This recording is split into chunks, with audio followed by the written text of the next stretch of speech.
Hello everyone, welcome to GDQ Hotfix. This is the second day of our Celeste Expert Lockout Bingo tournament. We had 4 matches yesterday for our round 1. Today we're going to be seeing the 2 semifinals matches and a best of 3 finals. We just have some amazing Celeste players here. We also have, people on commentary who are going to be explaining what's going on, giving us the deep analysis of all the bingo matches. So if you were here yesterday, welcome back. If this is your first time seeing Celeste Bingo, you're in for a treat because these matches have been absolutely incredible, and I know they're going to continue to be awesome today. Before we jump into our bingo matches, I want to remind everyone that One and Doneathon is coming up again. That's where you can submit to show off your favorite run, and then you're never allowed to come back to One and Doneathon again. The second installment is going to be happening on August 13th and 14th, and submissions are open now until July 20th. So you got 3 more days for those submissions. Be sure to get those in. And speaking of marathons, Flame Fatales is going to be having its next all-women speedrunning marathon from August 21st to 27th. The marathon schedule is out now, so you can type !FF in chat to get more information about that awesome group. And if you're a woman in the audience that wants to join our community, you can always reach out and let us know. We can get you an invite there as well. And prize submissions for Flame Fatales just opened up, so if you want to submit some of your amazing art or trinkets you have, be sure to go to gamesdonequick.com, click on the link to see the prize guide and how you can submit prizes. But I think with that, we're pretty much ready to get started with our first semifinal match of the day. I'm super excited for this. And the 2 commentators, we're going to start off the day. We've got Crab and TrueGen. How are the 2 of y'all doing? Hey, yeah, I'm doing well. How are you? I'm great. This is going to be so much fun. Day 2. Yeah. So, hello everyone. This is Celeste Lockout. This is not Celeste any percent. The goal of this bingo format, in a minute, you'll see a board on your screen, 25 objectives, 5x5. Goal is 1st to 13. The rules of Lockout are, if you tick off an objective, your opponent is no longer allowed to tick it off. So we're not really interested in getting 1 line or 3 lines or whatever. It really is just a strategic race to be the 1st to 13 objectives. TrueGen? Hello. I'm counting, so... Yep. Give me a moment. Don't worry. Yeah, we just need to wait for our players to get ready here. Yeah, so of course, if you have any questions, be sure to put them in the chat. We'll be happy to answer them. And this is going to be an absolute blast. We're just about ready for our first match, so whenever we're ready, TrueGen, count us down. Okay. In 5, 4, 3, 2, Awesome. We're off. So, looking at the board, we do separate the route on most of these boards into early game, mid game, and late game. What do you see on early game here, TrueGen? Let's see. C1 crossing. Most people skip that because it's quite lengthy that early into the game. I don't see too much early on, to be honest. Yeah. I do also see get 2 1-ups, which is possible to get early on. But I think you're right. For the most part, it seems that there isn't a lot of rush potential for early game objectives, and we might see players try to get into chapters 3, 4, and 5 as quickly as possible. It's mostly miscellaneous stuff, honestly, like across the entire board. It's like Golden Ridge, Blue Heart, All Base and Cliff Face, Stuff in Ridge. Yeah. Some fast stuff in Lazor, like Fine Blaster and Pico Mass. Pico 8 and Huge Mass. Absolutely. Yeah, just a bunch of miscellaneous stuff, really. Yeah, looking into potential synergy routes on this board, I do see 45 berries, 75 berries. So getting berries along the way, and then maybe wrapping up 75 berries with 20 berries in 7A seems like a good potential route. There is also some B-side objectives with 4 cassettes, complete 5 B-sides, complete 2 B-sides. There's 6B, 7B, all kinds of good stuff. Yeah, it's Temple cassette as well, so there's... I like how different this board is from a lot of stuff we saw yesterday, too. I think that's going to be really cool in terms of routing. Yeah, this board definitely has 2 potential mid-game routes. I see a good amount of 3A stuff. Yeah. Looking at the players, Nikki looks like she's getting some 1-ups here, going for a pretty risky strat called Progress 1-up, where you collect the berries along the way in the first chapter instead of immediately going for the 1-up. Meanwhile, Gooms immediately rushes for Talk to Theo and Crossing and takes it off. I'm really impressed by this 1-up. Yeah, this 1-up is actually this sick. Is like, amazing. I don't think I've ever seen this. I don't think I've seen this. Crazy. Yeah. Wow. Progress 1-up is super cool. It's definitely an expert level strat. But, yep, and spreading out the collects there Oh, together. that's so cool. Okay. That was excellent. That was extremely cool. I like that a lot. Boss is definitely a 1-up connoisseur. I can tell, for sure. Yep. And so something interesting to point out here, though, is that the players traded the 2 early game objectives that we saw, but since Boss went for the more risky progress 1-up, she is ahead in progress. Yes, that's crazy. Yeah, good stuff. So, moving on to chapter 2, there really isn't very much to do. You could maybe get the cassette. You probably want the bino because there's usually binos on the board. Yeah. Apart from that, there's 7 wings on the board, so you probably want cassette and wings. But apart from that, there's not a lot into it. Yeah. So, looks like both Nikki and Gooms will be just rushing through 2A. Could go for maybe some cassettes, but honestly, looking forward into 3A and 4A, those chapters seem a lot more powerful. Although Boss is opting to get, or Nikki is opting to get the cassette in 2A here.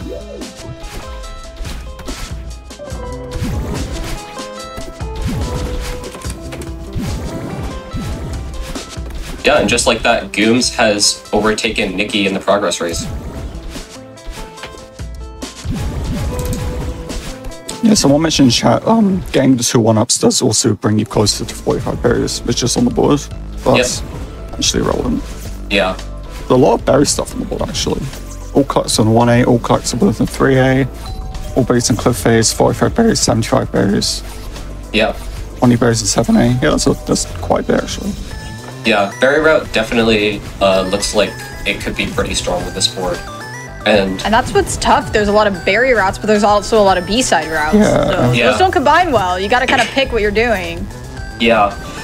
And so far, Boss is committed to both, at least a little bit, between getting the 1-ups and the old site cassette, and Gooms has not really gone for either.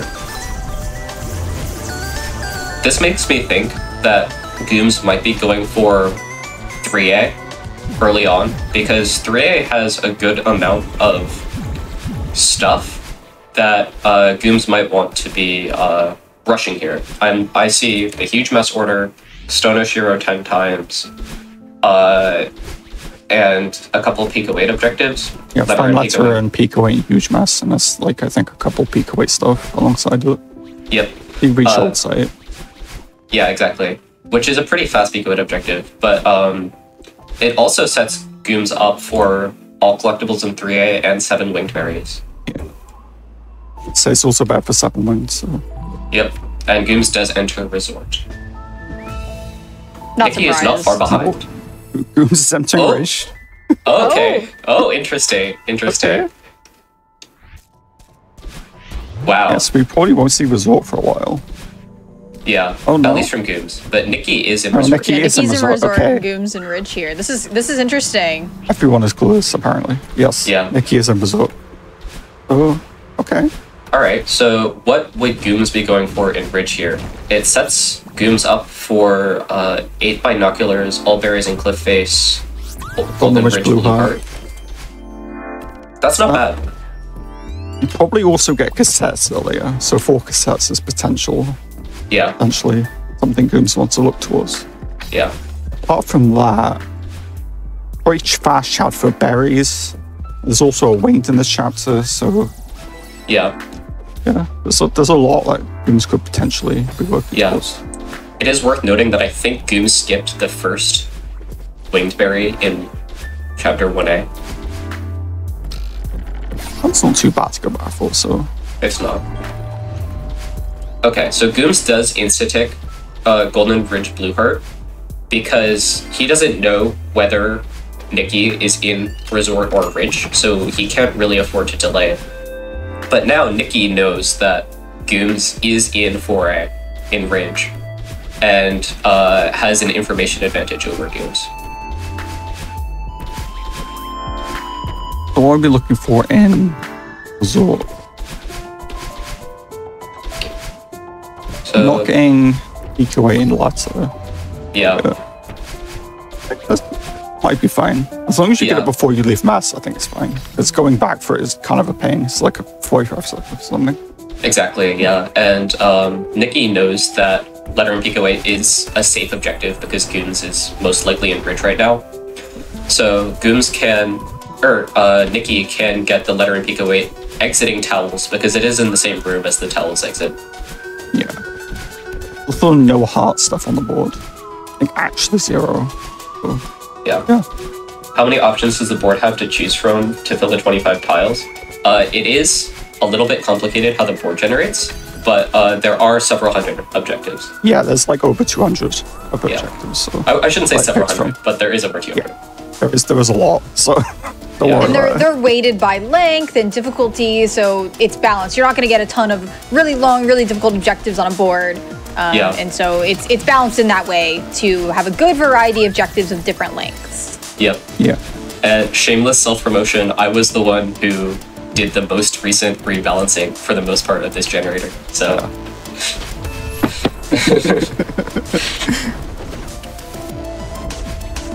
all right. So Yeah. Nikki is grabbing Letter and Pico 8 in press. Gooms is grabbing all berries and cliff face.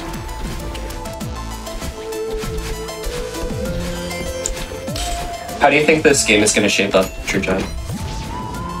Honestly, I'm not sure. I think Gooms is slightly favored because they will get into Temple first. And there's a decent amount of Temple. Like, Yeah. So it's like using Binos, 7 Wingberries, more progress towards that. Mirror Temple set.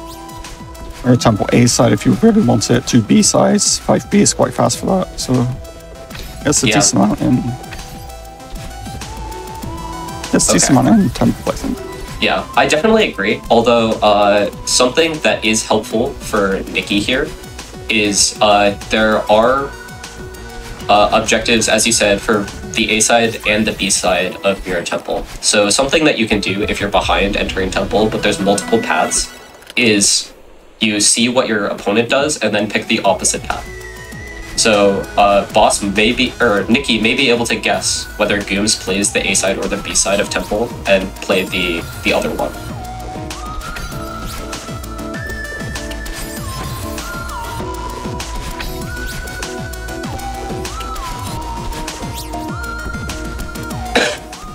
Just kind of sat here until the routes converge. Yeah, these players are pretty much committed to their routes through. It is worth mentioning, though, that Nikki is delaying the objectives in Resort because Nikki knows that Gooms is nowhere near those objectives, most likely. So choosing not to tick them off hides information from Gooms. Gooms still doesn't know whether Nikki played 4A and got locked out of the 4A objectives or played 3A and is choosing not to tick them off. You do see 5B from so Yeah. sense. Yeah. Choosing to hide the objectives is like a really high level meta bingo strategy that has its advantages and disadvantages just because you have to think about how long do you want to be hiding that objective, and there's opportunities for if you choose not to take it and your opponent gets it. It's not probably going to happen in this circumstance, but we've seen it close to happening this weekend. Your opponent can basically steal an objective from you if you choose not to take it. So there's a risk reward to hiding objectives. Yeah. But the players themselves are the ones taking it off. We're not taking it off.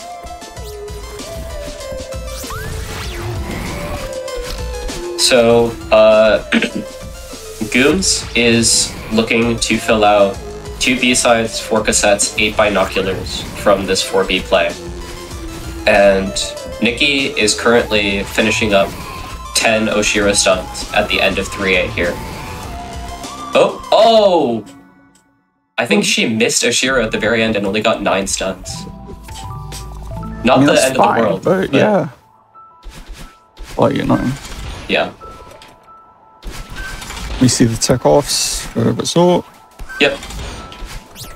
What are we doing here? What's the plan?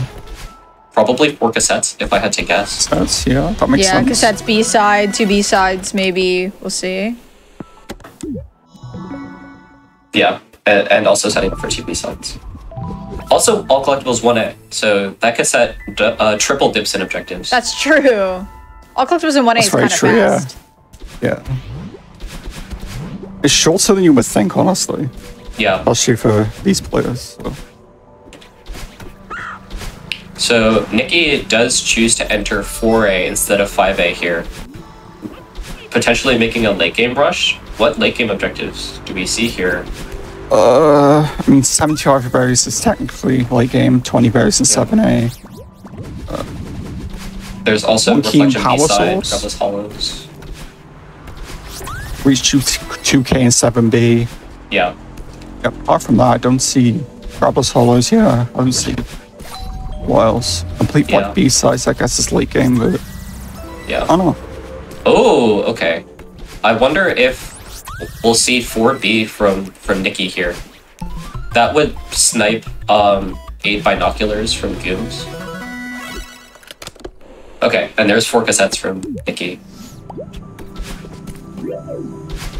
Yeah, that's another thing about B-sides. They generally have really good Bino synergy. So that's another incentivization to go B-sides here. It's so strange because there's so much incentivization for berries, but also so much for B-sides. And that's what I think makes this card really fun. Yeah, I agree. All right, and Nikki does quit out here and re-enters 3B, okay. 3B. 8 binos, 2 B-sides. I think this makes sense. Yeah, I was not expecting this, but I wouldn't have expected it. Also 5 B-sides, I guess. Yeah. Meanwhile, Gooms is grabbing the cassette in 1A, so Gooms might be rushing 2 B-sides here. Okay, so yeah, Nikki just pops in and leaves, which I think is smart. Yeah. Just gets the quick Bino and leaving. And then going to be going through 4B. I like this. You get 8 binos from this, actually. Yeah. Because Nikki already has 4, so okay, I'm down. Yeah, but I think Gooms might also be able to get 8 binoculars in this chapter, and will also win complete 2 B-sides. It depends on how many. This is binos. spicy. Oh, never mind. Gooms only is going to be able to get to 5 here. Yeah, Gooms is not close, so... Yeah. They'll trade a 1-for-1 here. It's good for Nikki, I think. Yeah, I'm not surprised to see the B-side rushing right now. I think this makes sense. Yeah. This is a really interesting dynamic, though, because currently they're 4-4, and neither of them are pushing progress at all. I mean, there's not a lot in late game, like you said, so kind of makes sense.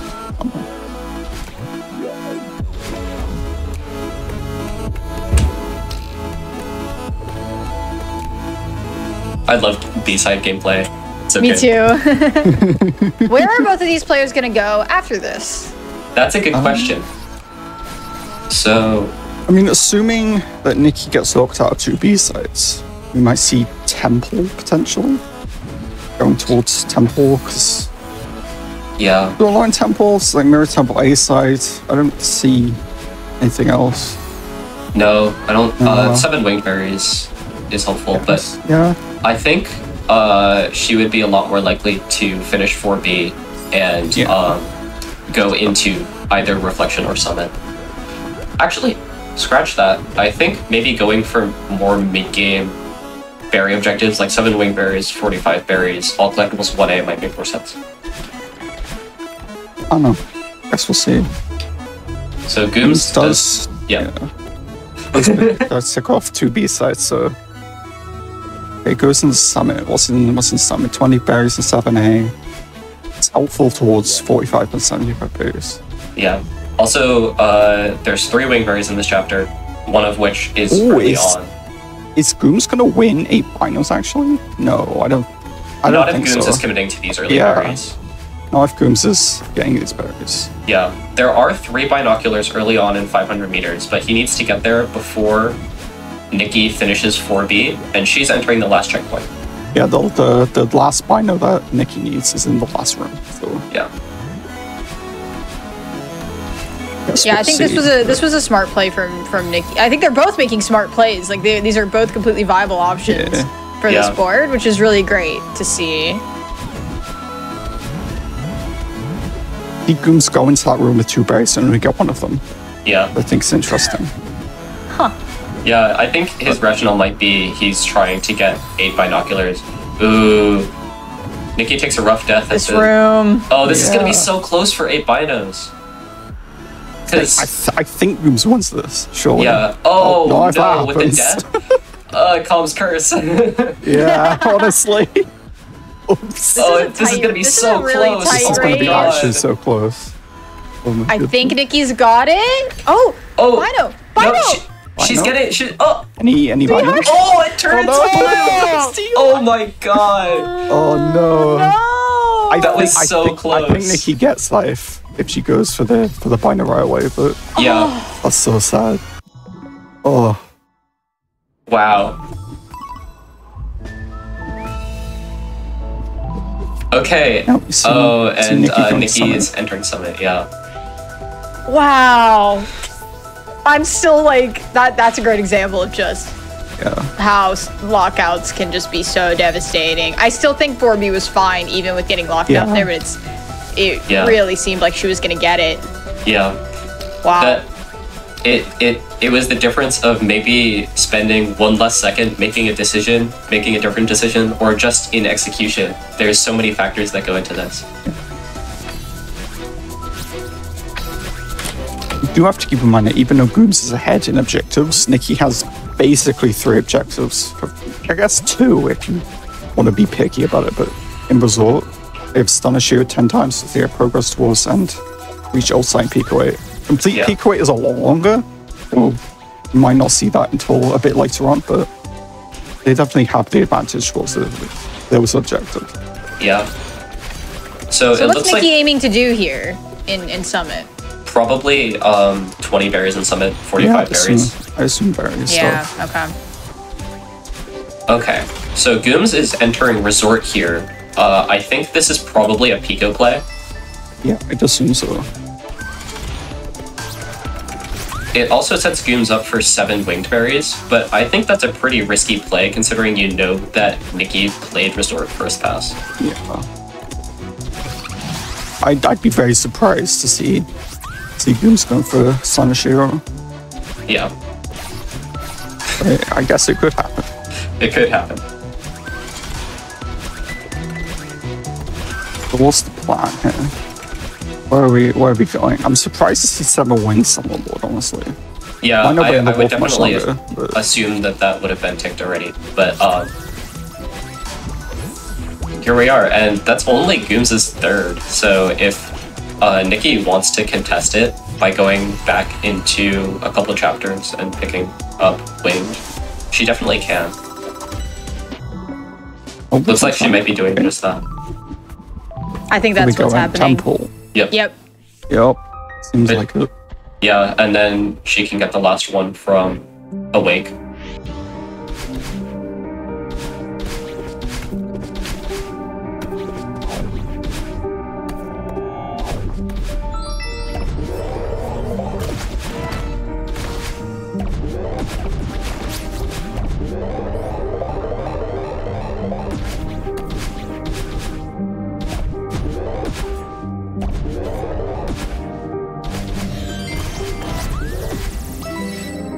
I'm not entirely sure how many winged berries Gooms has. Right. Gooms picking up his 4th winged berry. Nikki on her way to getting her 6th. I assume that Gooms goes into Pico 8 after Towels here. Yeah, I assume so. There's not really much else to play for in this order. Yep. All right. I like this play. Yeah, this cuts off 3 synergy from Nikki. Okay, yeah. She goes into Shrine instead of... But that's fine. I will be sad if Nikki loses Dunoshiro. I will definitely be sad. So I'm really hoping she goes back and snags that.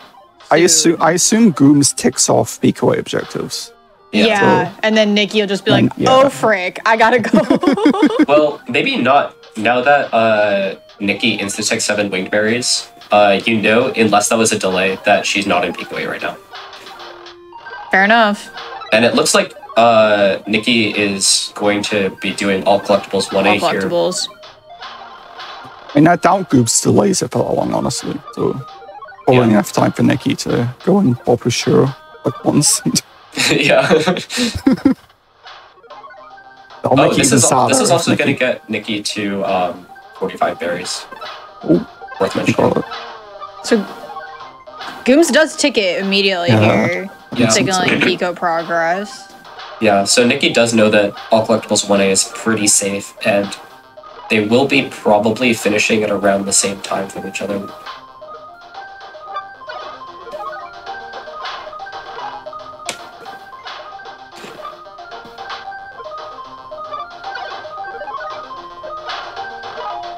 Be interesting to see if Farewell is played at all in this game, because it's only get one key and power source. So, Yeah, it might be a win con play. yeah, for sure. There's just not a lot of reason to go there. Out of that, so. Yeah.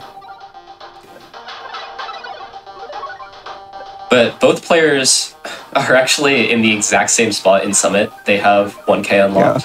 one key unlocked, yeah. So I feel like maybe a more likely win con play would be 20 berries in 7A, 75 berries, and race 2,000 meters in 7B. There's a lot of different ways this could go. Yeah. What is I interesting? really like this board. I think it's Yeah. creating some really cool scenarios here in the mid to late game. I agree. That's what we live for. Good boards. Yeah. I would not be surprised to see this game go. I'm so glad. Oh my Yeah. gosh. Well, I'm so glad Nikki stopped to collect those other two berries because I was gonna cry. That Yeah. was so sick. But what a Oh my good goodness. recovery! Oh, What? What was that? What's happening? These saves, Nikki's Oh. cracked. oh my Those were goodness. so funny. Wait, where are you going? Miss menus. Yeah, Oh, that's okay. what I knew. Trying to go to Chasm. Yeah. Wow. They Those might be GSA'd at the end of these chapters too, because Gooms, I think, only has a couple of rooms left. Yeah, maybe. Probably. Yeah. A couple rooms left, so. Yeah, they're gonna end about the same time. Yep.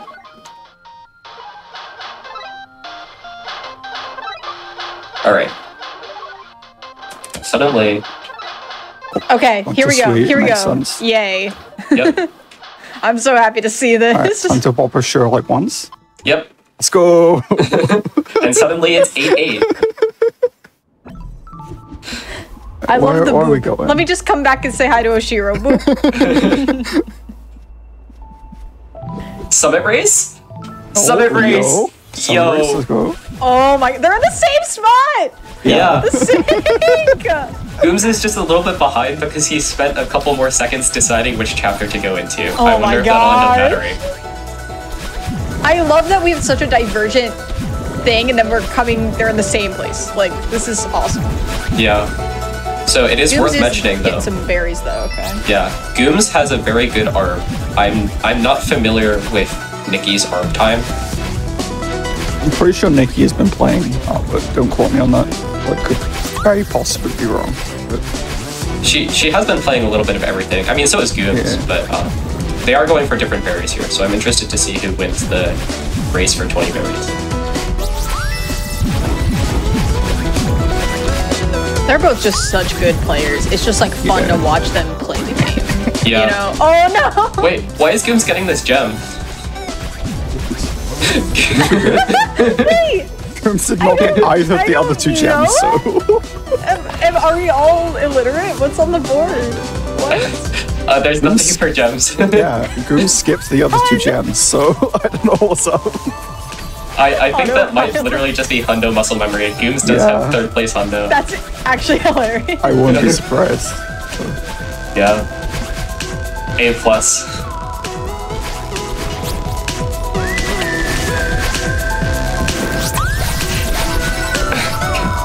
Full clear 7A, of course. Oh, Okay, 1K. 'cause yeah. Well, Gooms he didn't skipped do that because he skipped the last two berry. gems. Yeah, it's like, oh, he skipped last berry. That's so sad. Surely the gen counts as a berry. Surely. I'll count it. I executive decision. Executive decision, I see. For legal reasons, this is a joke. Yeah, exactly. Exactly. Oh, that's I so wanted sad. it so bad. Come on, come on. Oh. It's happening. Yeah, Yes! nice. Let's go. Nero Turns out baby. there's a space right there that's just wide enough for Madeline to fall through if she's fast falling right. I think if you down dash on the like first frame, but you can buffer it, so it's like Yeah. Yeah, there's just enough room for Madeline to not die. Going for the terrible cycle here in the cassette room, I'd love to see it. There's not a good cycle in this room. You can't convince me. You either be slow or you go for the terrible cycle and die. Yeah, it's not a good cycle. So how are the berry counts doing in this chapter? Gooms has 17. Yeah, Gooms is quite close. I don't know how many Nikki has. I don't either. Nikki has a lot of berries overall. Yeah. Yeah, for sure. But Nice I don't know demo. how many of those are summit. Oh, Quitting out. that was 17. 17. Oh, wow. So I think going to Gooms start. wins guess this. this. Not Yeah, going 'cause- to. Oh, that's a 7B checkpoint. Okay, never Yeah. mind. Yeah. I was like, wait, not going to 2K? No. That would be kind of terrible if I can't read. Sorry, my bad. Okay, but I think yeah. Gooms got it. Okay. That's What pretty are we doing unfortunate now? for Nikki. I know that was really close. Grab us Although- follows, you might see the She's Yeah. still So- continuing.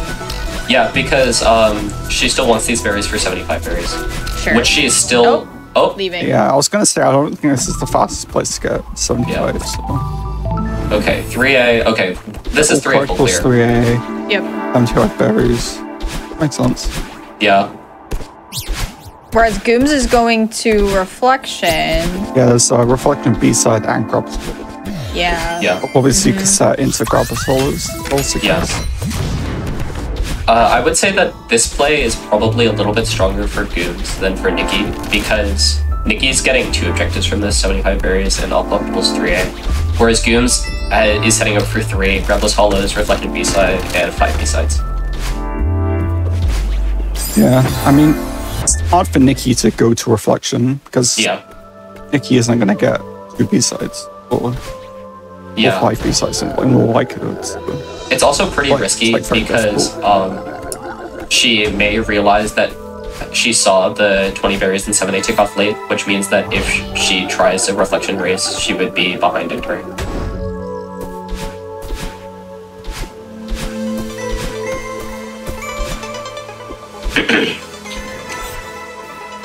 So, what's Goom's win con first to 13 here? What's he at? 9. 9. So, Rebels Hollows is 10, Reflection B-size 11. 5 B-size is 12.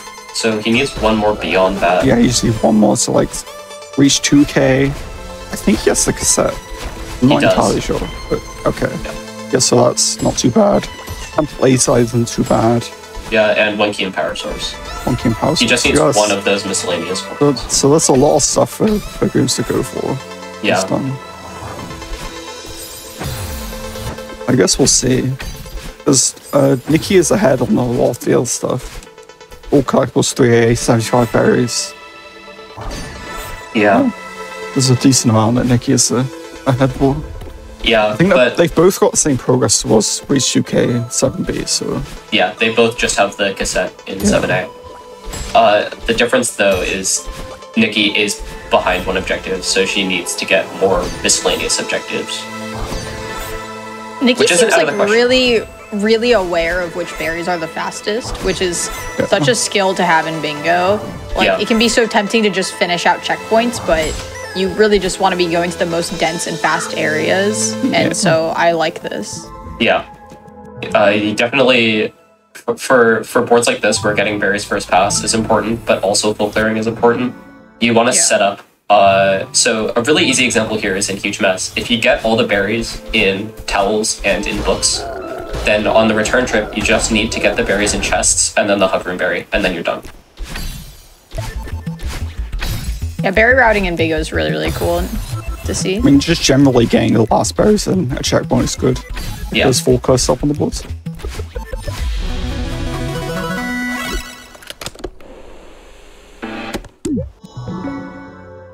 Alright. Yeah, let's grab the solids. Yeah. Yep. And Gooms is going straight into 6B. I think that makes sense. Yeah. So these are very long commitment objectives. 6B is like, 4.5 minutes. Full clear 3A is even longer. So I'll expect these players to be doing these for the next few minutes at least.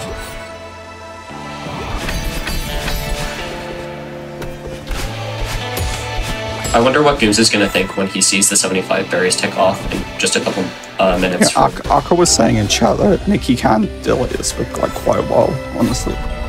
That's true. Which is a good point. I don't know if she's going to, I mean, she can because she saw Gravel's She Hollows. can, but Yeah. taking off 75 berries doesn't exactly say much, so Yeah. Yeah. I definitely see Nikki just taking it off. I'm curious. The main upside that I can think of is Nikki might be able to convince Gooms that she's also contesting B-side, which makes Gooms more likely to do a predictable B-side path, and which Nikki might be able to take advantage of. Yeah. Is there any reason to get this out? All collectible. All collectibles. All collectibles. I am very smart. Yeah. I'm glad It's you're easy here. to forget that all collectibles To be doesn't mean all fair, berries. To be fair, my brain thought that. I just took the second to read the board again. So I thought the same thing of like, why are you getting the heart? Yeah. You're not alone, True Jen. You're not alone. Alright, thank God. Okay, interesting thing. This happens sometimes in Bingo where you accidentally tick off the wrong objective. Nikki did untick it, but okay. Nikki goes to Powell. Yeah. Yeah, this is really good for Nikki. Be able to get one key. Yeah. Because the objectives Scream sets are quite long for being honest. Yeah. So doing this would get Nikki to 11. Yeah. Finishing 6B would also get Gooms to 11. This will probably come down to whoever gets Temple A side. That's what I'm Yeah. thinking. I'm like, they gotta go to Temple, right? Well, before This we is tough. before we start thinking about Temple A side, there is 5 B sides still on the board, which Gooms will have 3 of. Yeah. So that means that Gooms might be able to win without Temple A side if he instead chooses to do 5 B sides and reach 2K and 7B. Maybe. Yeah, I didn't think about that. Yeah.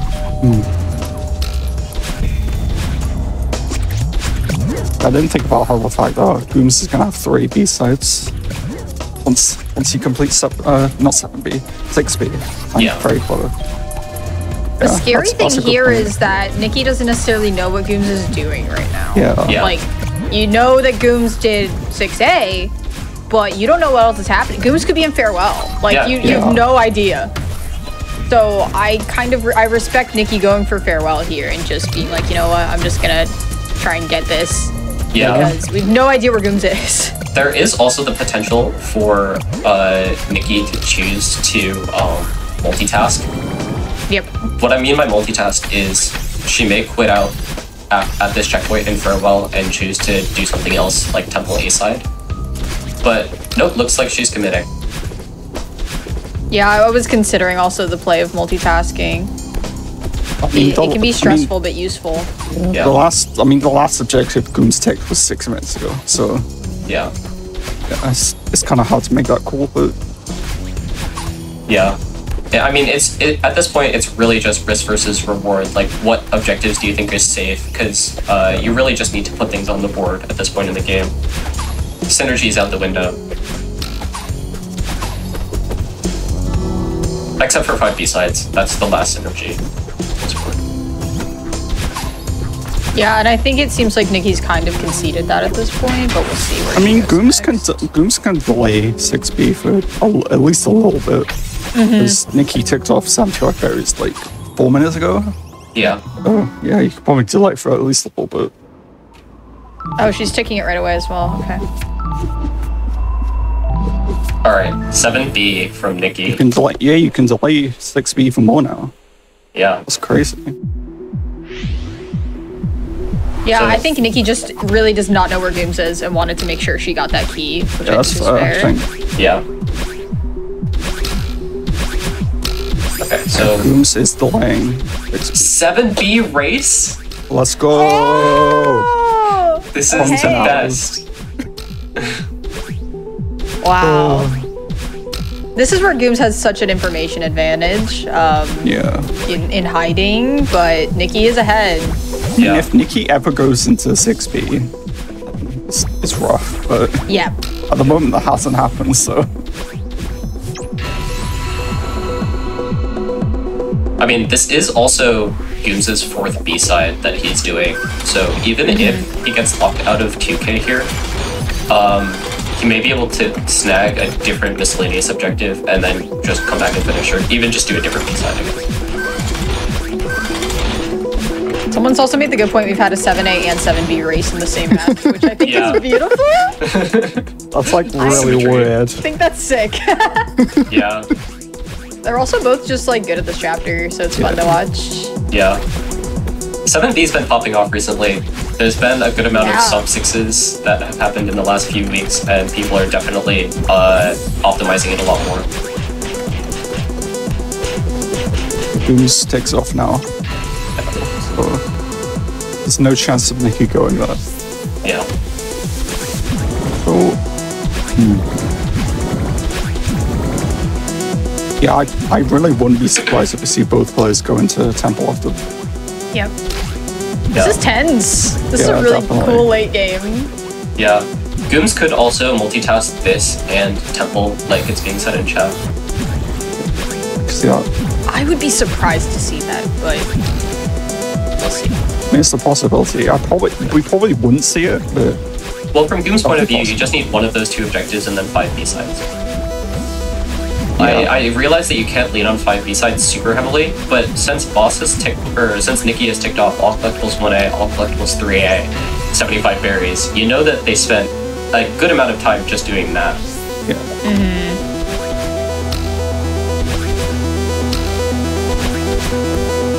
Yes, we'll see. Yeah, well, this Yeah. race hasn't even finished yet. We can't, Yeah, this is really, really good for Nikki though. That I mean, if Gooms wins this takeoff, then the game is just over. So, Well, yeah. you know, it's like yeah, we can probably they've theory both been craft executing really well though. yeah. Gooms is catching up. Gooms only like a room and a half behind. Yeah, Yep. but this is the Kinda last crazy. room for Nikki. There it is. Yeah, Oh, Alright.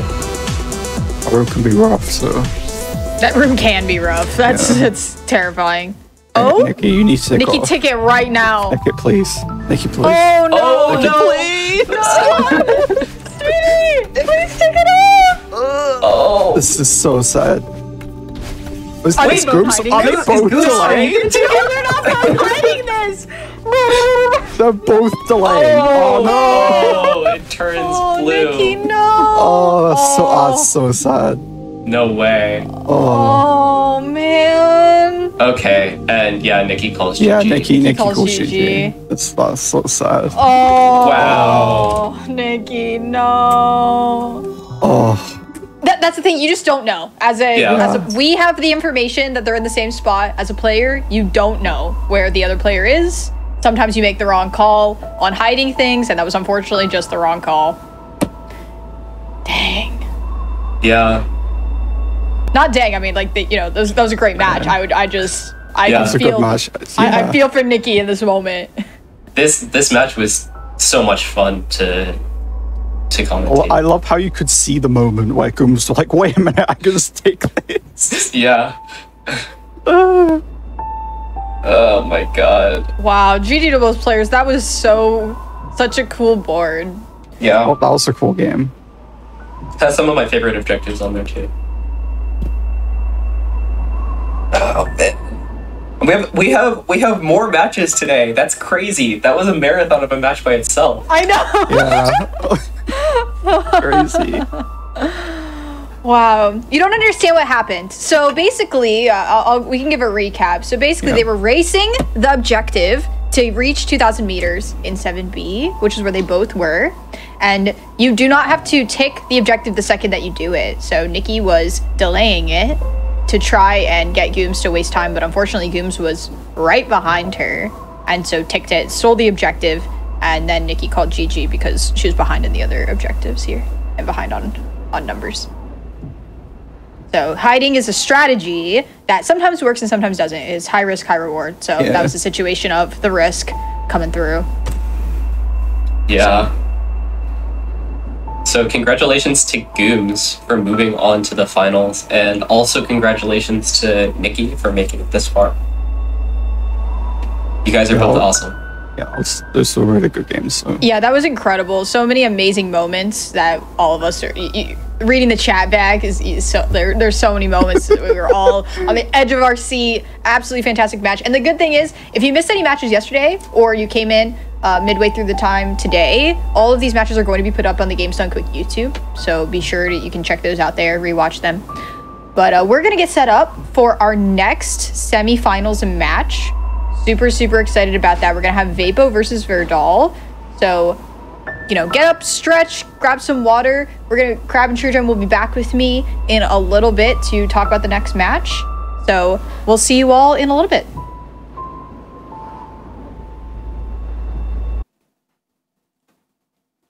Hello everyone, welcome back to our Celeste Expert Bingo Lockout Tournament. That was a match for the ages just then. It's been an amazing weekend of Celeste and Celeste Bingo. Thank you to everyone who's joining us watching Bingo for the first time. It's been really fun getting to share this super unique way that we love to play Celeste with more of the speedrunning universe. So it's been an amazing weekend, and we have more matches coming. We have our second semi-final, which is going to be Vapo versus Verdal, and I'm really excited for that. Before we jump in to our next semifinal match, just want to say that GDQ Hotfix is supported in part thanks to your subscriptions and bits, so we would appreciate if you consider subscribing to support our future content like these episodes, these one-off events, and also our weekly Hotfix content and shows. And don't forget that you can also check out Games So Quick on Instagram to see bite-sized clips from our Hotfix shows. They have some amazing reels up there of different things that go on during Hotfix.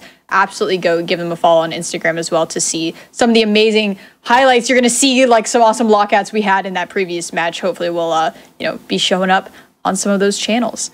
But I think we're just about ready for our next match. So I'm going to reintroduce our commentators for this match. We got Crab and Trujan. How are y'all recovering from that last match? And you ready for another one? No, not in the slightest, but the show must go on. So yeah, exactly. Oh, that was holding awesome. this match to a high standard. Definitely. That's the excitement with Bingo. I think we saw like a really unique board, and I hope we're gonna see another awesome set of objectives. And the routing in this is so much fun to see. I hope you all have been enjoying that. So we are just about ready to go. So Trujan, whenever you're ready, count us in. 5, 4, 3, 2, 1. All right. All right. So what do we see? There is not a lot early again. That's what I've noticed. Yeah. So it's just all berries in a wake, pretty much. There's also 2 cassettes in Grebless 2-way and Forsaken City cassette. Ooh, City cassette is it's a nice one. Yeah, City cassette and 2 cassettes on the board is very interesting. I did not see City cassette, so yeah. We could potentially see that. Yeah. Going for 2A and then go back for 1A cassette. Because generally you want to prioritize progress early on. Yep. So getting 2A cassette and then going back for 1A cassette. Especially if you're playing 2B, because then you don't have to unlock the next checkpoint in 2A. Yeah. Looking further on into this board, there is a lot of berry stuff that I see. Yeah. Yeah, go ahead. There's a lot in Ridge, is all I was going to say. It's like 15 berries in 4A. Yeah, I see 15 berries in 4A. B-sides. All collectibles 4A. Yeah, all collectibles 4A. Yeah, so there is definitely a berry path. There is also a B-side path because there's 2 A-sides and 2 B-sides, 3 blue and 3 red hearts, and yeah, all berries into the core as well. There's a lot late game as well. Like all berries in 2K, all berries in 3K. Those both take quite a while to get. 15 berries and 4 chapters. So it will take a long time. So. Yeah, I would say that this is a pretty complicated torture route. Yeah, definitely. 4 blue hearts as well. With, like, basically no other blue heart stuff. There's 3 blue, 3 red, I guess. But yeah. Really count. Because that objective is really defined by the B-sides. So, yeah. Vapo Vertal grabbing. Go ahead. At least, I was just going to say, at least getting into core isn't going to be a short on this board. There's 4 blue hearts and 3 blue, 3 red. Yeah. So both players grabbing the first wing berry, setting up for 2 wing berries and 2, rushing through city. The biggest divergent point here in the early game will be if someone goes for a city cassette rush. Guess we'll find out. Looks like Vertal's going for it. I think that's fine. Yeah. It's a bit lengthy to do this early on, but good for sure. Yeah, I mean, this does set up for 2 cassettes, but now Vapo definitely knows that he's ahead. Yeah. Interesting stuff. I wonder if Vapo will go for Grabless 2A. Well, there's 2 winged and 2 chaps as well. Is there anything else in Resort I'm not missing? All base and elevator shaft. I don't think that's enough. All base and presidential suite. 5 berries being the weight. I was going to say maybe a 2A skip, but it's just not enough in 3, I don't think. Yeah, and I think there's too much in late game. There is all berries 2,000 meters, all berries 3,000 meters, 20 berries 7A. So lines, right? Is there a line in 6 actually? I was gonna say that, and I was like, I've not seen anything in 6. So. There's reflection blue. Reflection blue heart. I see. That's the only thing in 6A. But one is 7A though. So neither player is going for Grabless here. Vertal is, or Vapo rather, is onto intervention with some berry trains, and Vertal is grabbing the cassette here at 2A.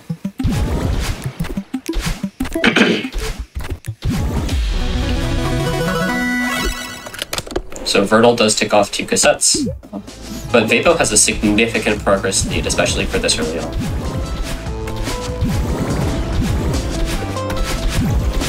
Yeah, I mean, where does Vapo go? Does Vapo skip 3A, I assume? Yeah, I assume 3A skip is probably... It's in 4A. 15 berries. There's 15 berries in 4A. 5 minus and B sides, which 4B is good for. Yeah. Oh, I didn't even notice there's complete 2A sides and 2B sides. There's a lot of reason to do B sides. Yeah. Okay. I don't know if berries might be stronger for Vapo at this point, though. Yeah, at this point, I assume Vapo is going to play 4 or 5A, but yeah. I guess we'll see. And Vapo is probably, or rather definitely going to win a Wake Berry. Yeah.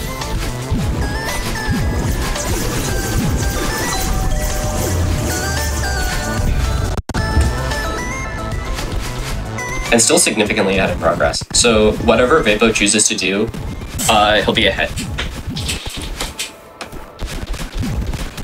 Enters 3A. Vapo goes into 3A. Hey. Alright. So this does mean that Vapo will have access to 2 winged berries and 2 chapters, all berries elevator shaft, all berries presidential suite, and also be advantaged to 4 blue hearts, because the Celestial Resort blue heart is fast to get on the way, but slow to go for if you're only getting that. Yeah. And getting the 5A high is very slow, so... Yeah. I wouldn't be surprised to see Vapo get that. Yep. And Vertal is skipping 3A. There's also 5 berries in Peak Away, which doesn't take that long, if we're being honest. Yeah, it's the fastest Peak Away objective, except for Letter Bingo. Yeah, Vertal going into Ridge makes a lot of sense. There's a lot of Ridge. There's a lot of Ridge stuff. I think both plays make sense. They have what they're going for. There really is a lot of Ridge. Yeah, and I think Vertal recognizing that he's behind in progress makes sense to pick 4A because it is the stronger overall progress play. Yeah.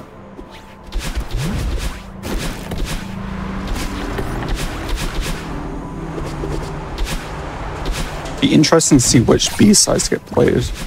Yeah. At the one end, you want to play the B sides with the most binders, but the other side there's 3 blue, 3 red on the board. So yeah, and there's no specific B-side objectives either. Yeah. A very strange board. Yeah. Vertle going for the cassette here in Rage takes an unfortunate death. Unfortunate death. And Vapo is doing towels first here to grab the blue heart. Makes sense. No huge mass order on the board, so... Yeah. Unfortunately, there's no winged barrier effects on the board. This Vapo already has 5. Yeah. I mean, 2 winged and 2 is enough, and Vapo choosing to delay this, interesting. And Vertle enters 4B. Okay. Vapo takes 2 winged and 2, so... Okay, yeah, just now. Entering 4B. Yeah, so Spicy. 4B is interesting for complete 2 A sides and 2 B sides, and it's very strong for 5 binoculars and B sides. This makes me think that Vertle might be going for 1A, 2A, 4B, 5B. Did Vertle unlock Shrine? He did. Okay, good. I'd be very sad if they went off and it was like, nope, not unlocking Shrine. Yeah. But yeah, this makes sense, I think. Early 4B is a relatively new play in the bingo meta, but it's picked up a lot of steam for snapping up these early B-side objectives. Yeah, I enjoy it a lot, so... Yeah. 4B's based. 4 base. Cool. Yo.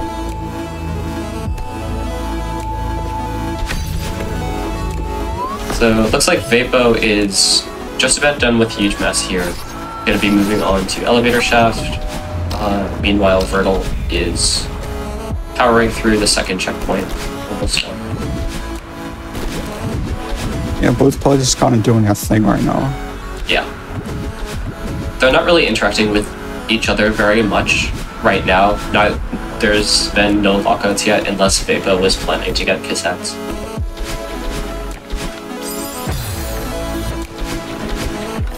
This side isn't that much powerful, so I wouldn't be surprised to see Vapo skip it. We'll see. Yeah. I mean, it's also pretty fast to just get. So. Yeah. Either way. No cassette stuff on the board, so... No. So it looks like Vapo well, could just be going for berries, but I would be surprised if it doesn't. I'd be surprised if he the cassette skips all the... over here. Yeah. This room is evil. This room like doesn't I just gotta exist, say, in my opinions. as an art player, this is the room is illegal. Yeah. So Vapo does tick off Shaft Berries and goes for the cassette. Makes sense.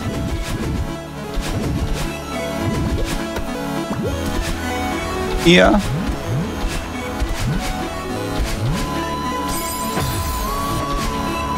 I mean, B-sides are pretty strong, and I would not really expect Vertle to do the early 4B play here. So Vapo might just be setting up 4 B-sides B-side objectives that may not be available soon. Yeah.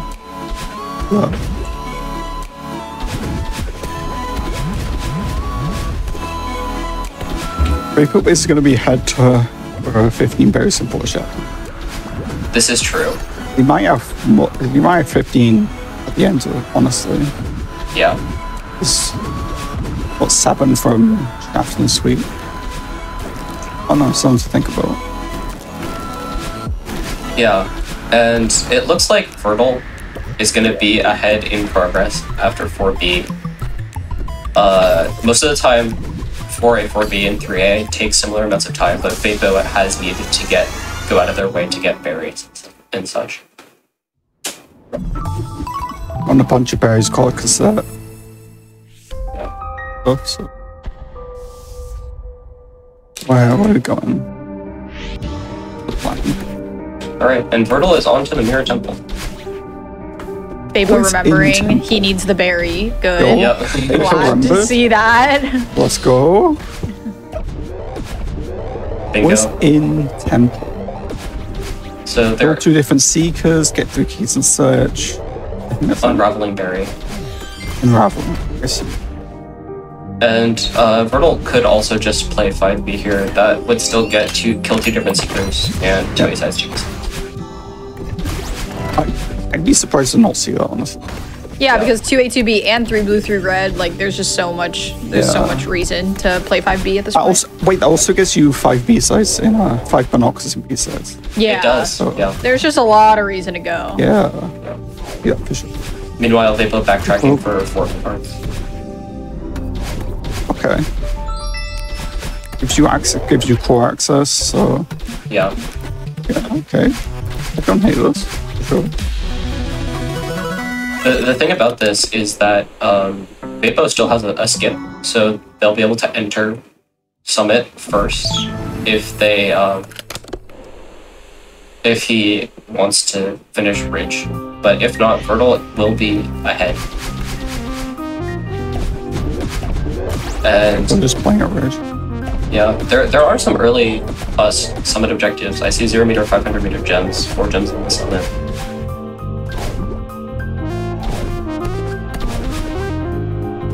There's some pretty fast stuff for early summit. Yeah. But also up in late summit, if I'm being honest. Yeah, there's 20 berries, 2,000 meter berries, 3,000 meter berries. Yeah. I don't know, kind of crazy, honest. Yeah.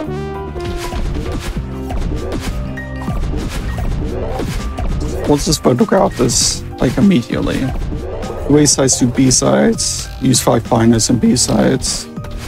And kill 2 Is that different all? 2 different seekers, yes. Okay. Whoever gets 3 objectives, it'll be 5 to 4. Yeah.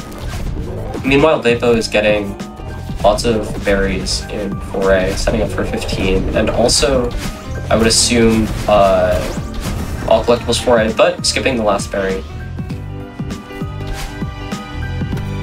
And the cassette for that matter. I assume people gets the yeah.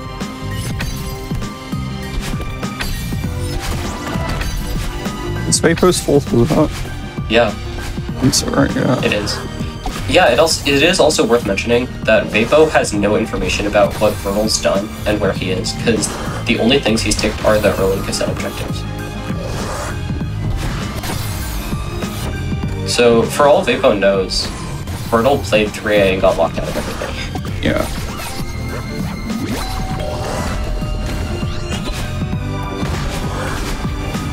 I think Fertile can delay these. Not. No, it's pretty risky. Vapo could have skipped Ridge.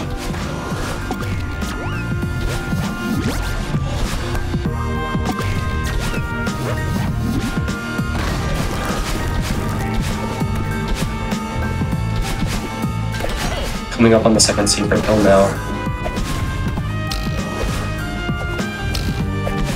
Oh, didn't get it. Did he? Is he going for the 3rd one, or did he just forget? I don't know. This is not the place to be doing it. Oh, he is going for the 3rd one. This one is Give me the third significantly one. harder. Yeah, this one's very different. You have to pop the sea current into the door and then you drop the wall with you. Yeah. Oh, it took a death. So yeah, looks like he's just going to Yeah. go for the first one.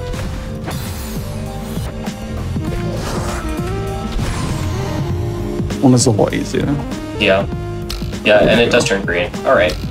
And Vapo is rushing these shrine berries to get to 15. Interesting. Oh, but sees... What? Oh. I mean, Vapor sees the tick of kill different seekers and is like, Yeah. okay, Fertile's probably not going for berries. Yeah. It's a bit undecisive. That's almost a sex save, I'm being honest. Yeah. Alright, and that is 15 berries in 4A from Vapo and Quintile. Okay, so yeah, goes back into Old Trail, Yeah. but Vapo is going to be behind into late game here. I mean, the Denver. late game stuff takes a while, so I don't think that's that big of a deal. Yeah, well, Vertle is going to win 0 meter and 500 meter gems here, which is a fast one. It's substantial.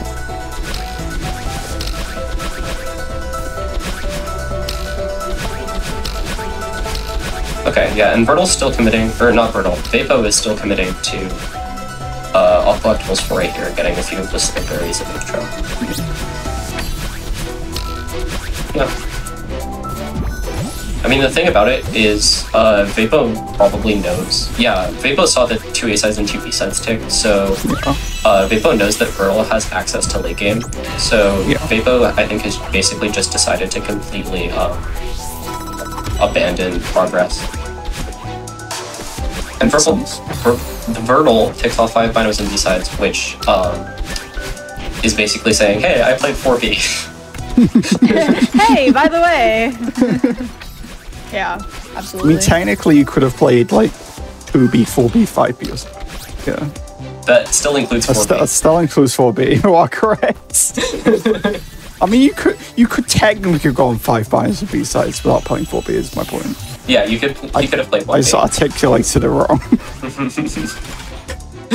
But yeah, chances are Vertle did play 4B. Yeah. So Vapo is entering core for all berries into the core. Vertle has ticked off 0 meter and 500 meter gems. It was going into. Well, I think this makes sense. Yeah, I think it does too. Because Vertle could quite possibly have a core access at this point. So. Yeah, and This Vapo is definitely quite just wants to cash in on the 4 blue card synergy right now. I think Vapo can also reasonably assume that Vertle is probably doing something in late game, either continuing Summit or going for Reflection blue card.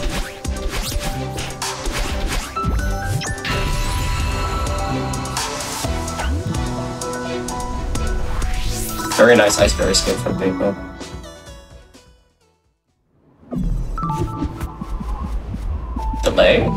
Delaying it for a little bit, I see. No, wait, what?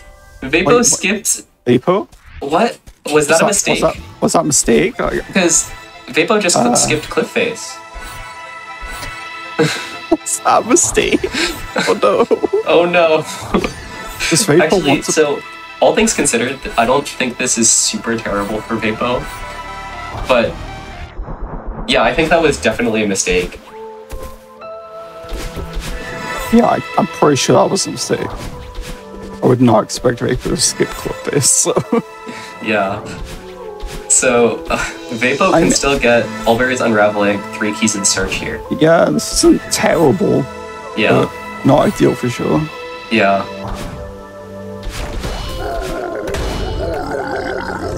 And you basically concede all the summit stuff. So. Yeah. But most of the summit stuff that's left is quite long, so. Yeah, like, this doesn't really, unless Vapo is planning on immediately trying to contest summit stuff, then this is not like a huge loss. I mean, obviously it might suck a little bit, but Vapo can still get 2 objectives here.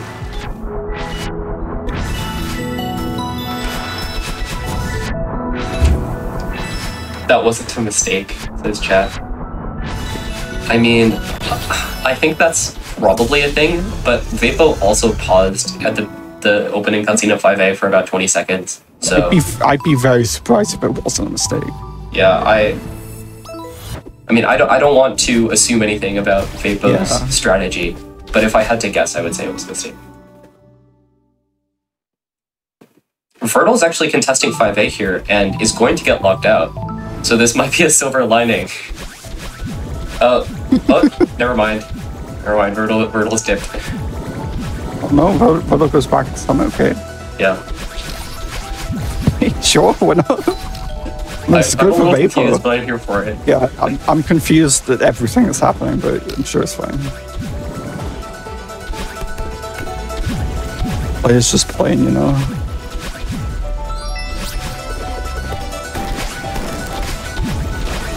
So let's talk about win conditions. Both players are going for chapters that have between 2 and 3 objectives each. Vertle is playing Summit that has 20 berries in 7A, as well as berries in 2K, berries in 3K. Vapo is playing 5A that has berries in Unraveling and 3 keys in Search. That will put them to what?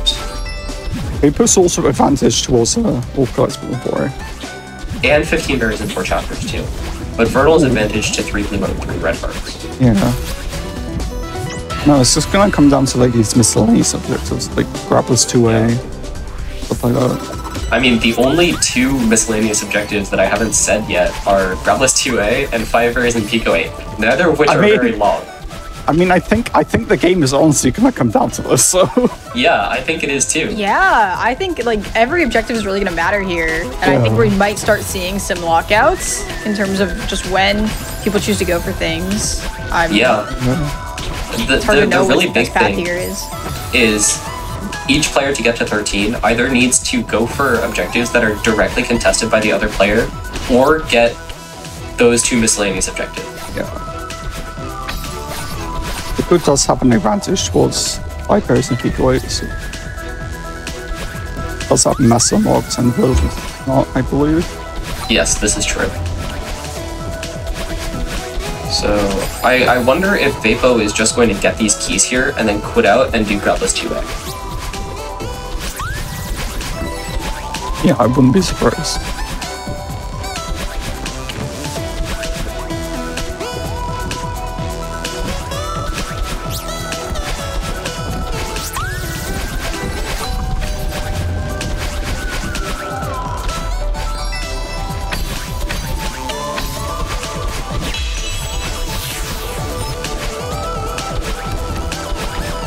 So Vertle, he just got the 4th jump, so it looks like he's delaying that a little bit.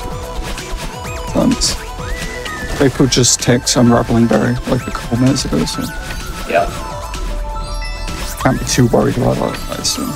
Yep, and Vapo also instant takes 3 keys in Search. You can't risk the fact that Vertle is directly behind you. Yeah. Does mean Vertle can delay 4 gems even more. Yep. If you really want. And I have the reads, Grapplers 2A.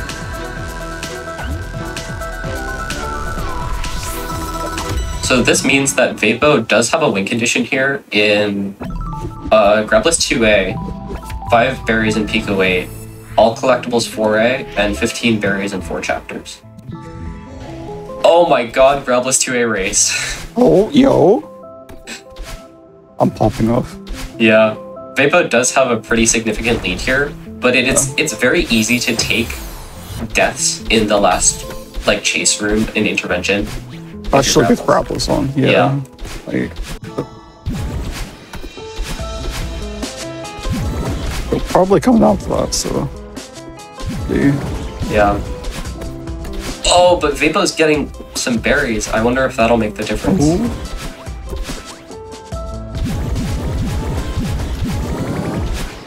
Oh my god, I thought Vapo was gonna die.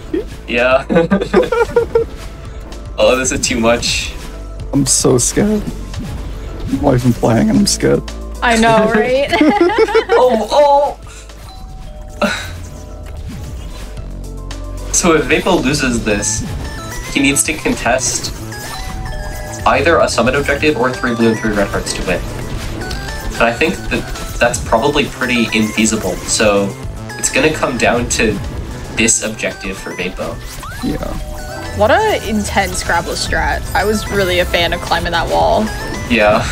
These are I love seeing people's Grapplers strats. Grapplers is sick, honestly. Yeah, it kind of is. Okay, Vapo's through the hardest room. I assume Vapo gets them. Yeah. Vertle has had better execution, but Vapo just had the advantage going in. Yeah. Vertle's score quite a lot, so... Yeah. Unfortunate. Between berries and I think Vapo... I don't think Vapo's died at all, but... came close to death a couple times. Yeah. Alright, and it turns blue. That's huge for Vapo. What is Vapo? Yeah, absolutely. Eco? Yeah, Pico. So, if Vertle Virtual goes into 2Bs. Yeah, I feel like this is not the correct play from Vapo because, or not from Vapo, from Vertal, because Vapo can win with 5 berries, Pico 8, 15 berries, and 4 chapters, all collectibles 4A. So as Vertal, you really need to be contesting berries. Yeah, I mean, you can't contest Pico at this point. I don't know. It's like very difficult for Virtal to get back into the game, I think. Yeah.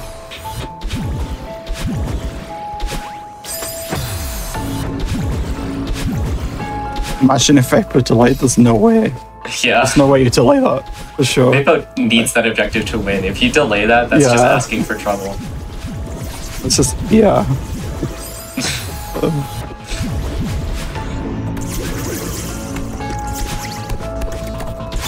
I don't know, if Virtal goes and does berries, like right after this, maybe it's fine, but... I don't know. Vapo has 15 berries in 4A, has 15 berries in 3A, maybe? Or is close to 15?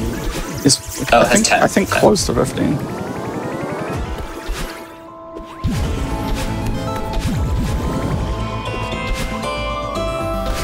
And yeah, I think this is Vapo's game to lose at this point. Yeah, I would agree. Vapo also going for 15 and 4 chapters. Yep. So Vertal could maybe win all collectibles 4A if Vapo leaves it to last. Yeah. Oh, it's out of goes there right now. Oh, contest 15 and 4. That's so just the unfortunate 50-50 yeah, that happens in late games. It's just a 50-50 at that point. Vapo's either doing this or collectible 4A. There's just no way to know. And it makes sense to do this first because Vapo's already ticked off 15 berries in 4A. Yeah. But mind games.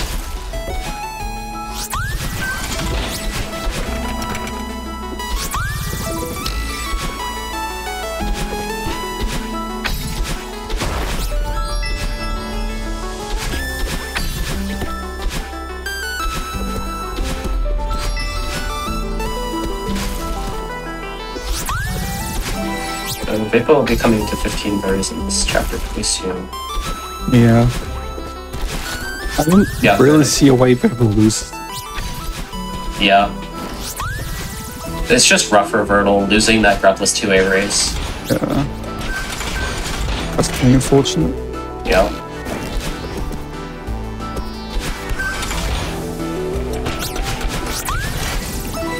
Pretty crazy that Vapo skipped Cliff Face though.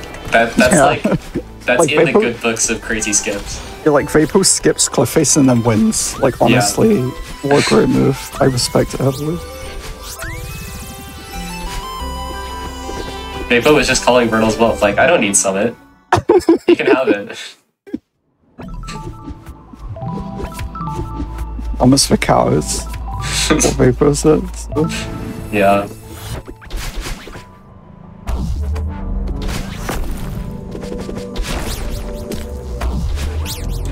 Not calling Vertal a coward though. He's been playing really well. Yeah, like, for sure. I totally love and respect the 4B5B play. I mean, just like one objective was switched on this board. It's much closer game, so... Yeah, exactly. Like, and it didn't even need to be Grubless 2A. It could have been, like... I mean, if Vapo went for one cassette at the very start of the game, and Bodo got it, like... That's so true. Swap it, like... That's the thing with Bingo. You can't necessarily say that one or two, like, you can't say that one objective has changed the course of the game because players would adapt to that being differently. Yeah. So it just causes a waterfall effect of things that would theoretically change. It's hard to say in certain situations what could have really happened. Yeah, and that's the mark of a great bingo board, is a board that can go many different ways. Yeah.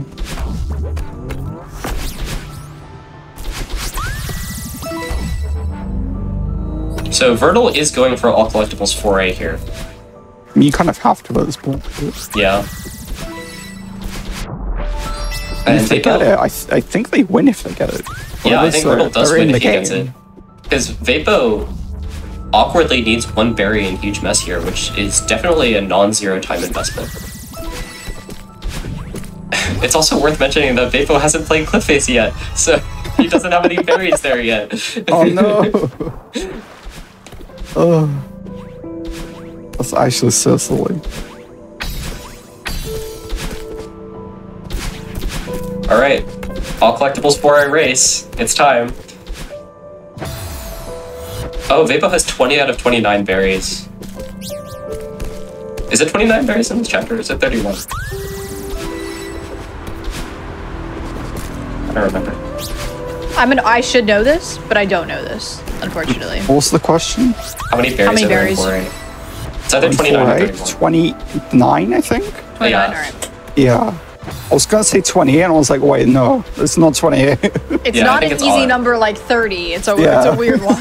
Yeah, it's Yeah. a weird one. It's like, The only good chapter is 1A with 20 berries. True. That's the only chapter free from sin.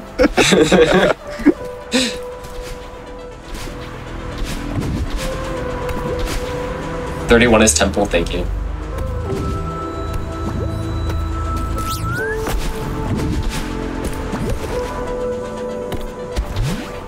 I mean, I just have no idea who said, so. Oh, actually, Core has 5. Core gets a pass.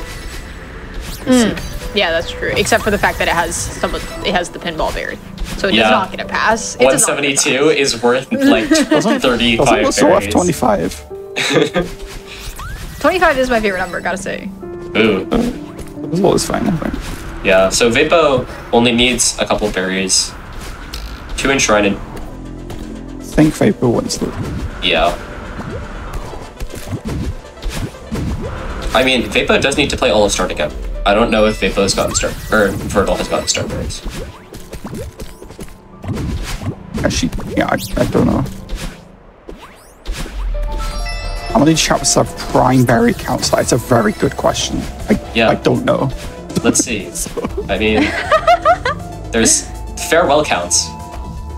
Yeah, fair enough. Farewell counts. I mean, I guess. Actually, is one a It prime does have number? a berry.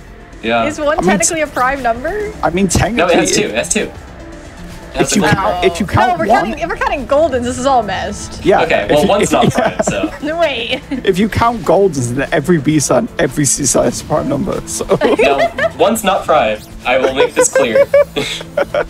God. Yeah, but we're not counting goldens. This is messing everything up.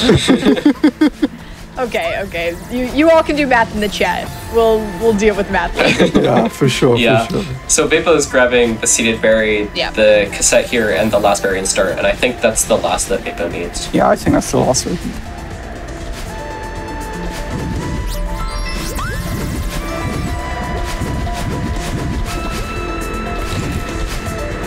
Yeah, and it's important not to pay attention too much to the score here, because if Vapo lost one blue objective, then it was definitely a Chronos game. Yeah, for sure.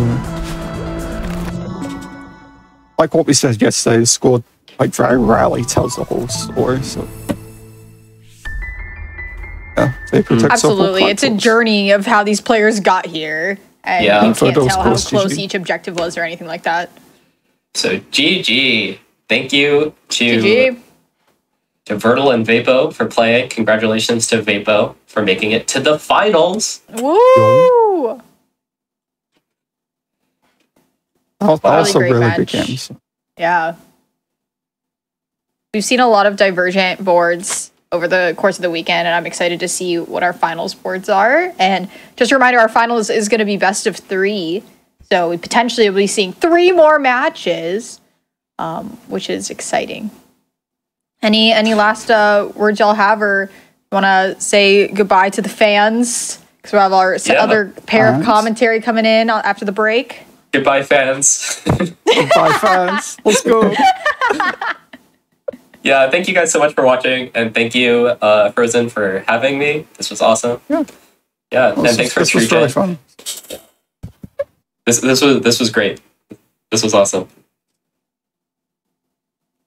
Absolutely. Thank you both for being here commentating. I think it's so helpful to have skilled commentators explaining what's going on. It brings everyone together so we're all on the same page of what we're seeing, and so it's always a joy to be able to be a part of commentary team for these kind of events, and the fact that we got everyone together to do this on Hotfix is just awesome. And both of these semifinals matches have been fantastic. As I said, we're going to come back and do a best of 3. We're going to have Gooms versus Vapo. Very, very excited about this. 2 incredibly skilled players, and both of those matches were really close as well. So very, very ready for some awesome finals matches. So I'm going to put the Twitch links of everyone we've been seeing today in the chat. So please give these really talented players a follow. And we are going to take a short break and then do a bit of a tournament recap as our players get ready for the finals after that. So stay tuned, and we'll see you all in a bit. Hello, everyone, and welcome back to our Celeste Lockout Bingo tournament. We are gearing up for the best of 3 finals, which I'm super excited about. We've had some amazing matches today. Before we jump into that, we want to give our players a little bit of time to get ready for that. So we're going to have a little bit of a tournament recap with some of our commentators. But before we get into that, just want to remind you all that Flame Fatal's prize submissions are open now. You can go to Games Done Quick Twitter for information on that, or just go to gamesdonequick.com. It's on the front page. You can get all the information about what you need to do to submit prizes to the event, which we would super appreciate if you did. The event is benefiting Malala Fund, which is all about helping women across the world get education. So that would be just absolutely amazing. If you're interested in that, be sure to go to the Games Done Quick website. And of course, we have GDQ Hotfix shows happening every single day. If you love speedrunning, we have shows starting at 7 p.m. on weekdays and 1 p.m. on the weekends. Events like this, like your favorite, shows we have going on during the week. We have so many awesome shows that you can catch here and on the Games Done Quick YouTube. If you've missed anything, be sure you can catch the VODs on the Games Done Quick YouTube. But yeah, I think we're just about ready to recap what we've seen so far in the tournament, what we're excited to see for the finals, what we're, can get some theories going for what we think we're going to see on the next board. So going to reintroduce the 2 commentators you all have been hanging out with today, Crab and TrueGen. How are y'all doing? Excited for the finals? Yeah, I'm so excited. Yeah. I'm going to be watching at the edge of my seat. It's always a great time when you get to the finals of a tournament, because you've been seeing these players, what they've been doing all weekend, and then it's the culmination, and I'm really excited. But what were some of y'all's favorite moments from the tournament so far for people who have been here or maybe haven't been here? You could point people to what they should go back and check out if they missed it. Yeah, so we've had 6 matches so far. We've had 4, quarterfinals and 2 semifinal matches. Touching on each of these matches, I think specific things to look for if you are rewatching these back are, well, let's start with the first one. Our first match of the weekend was Marlin versus Gooms. And if the astute ones in the audience may know that Gooms is one of our finalists here.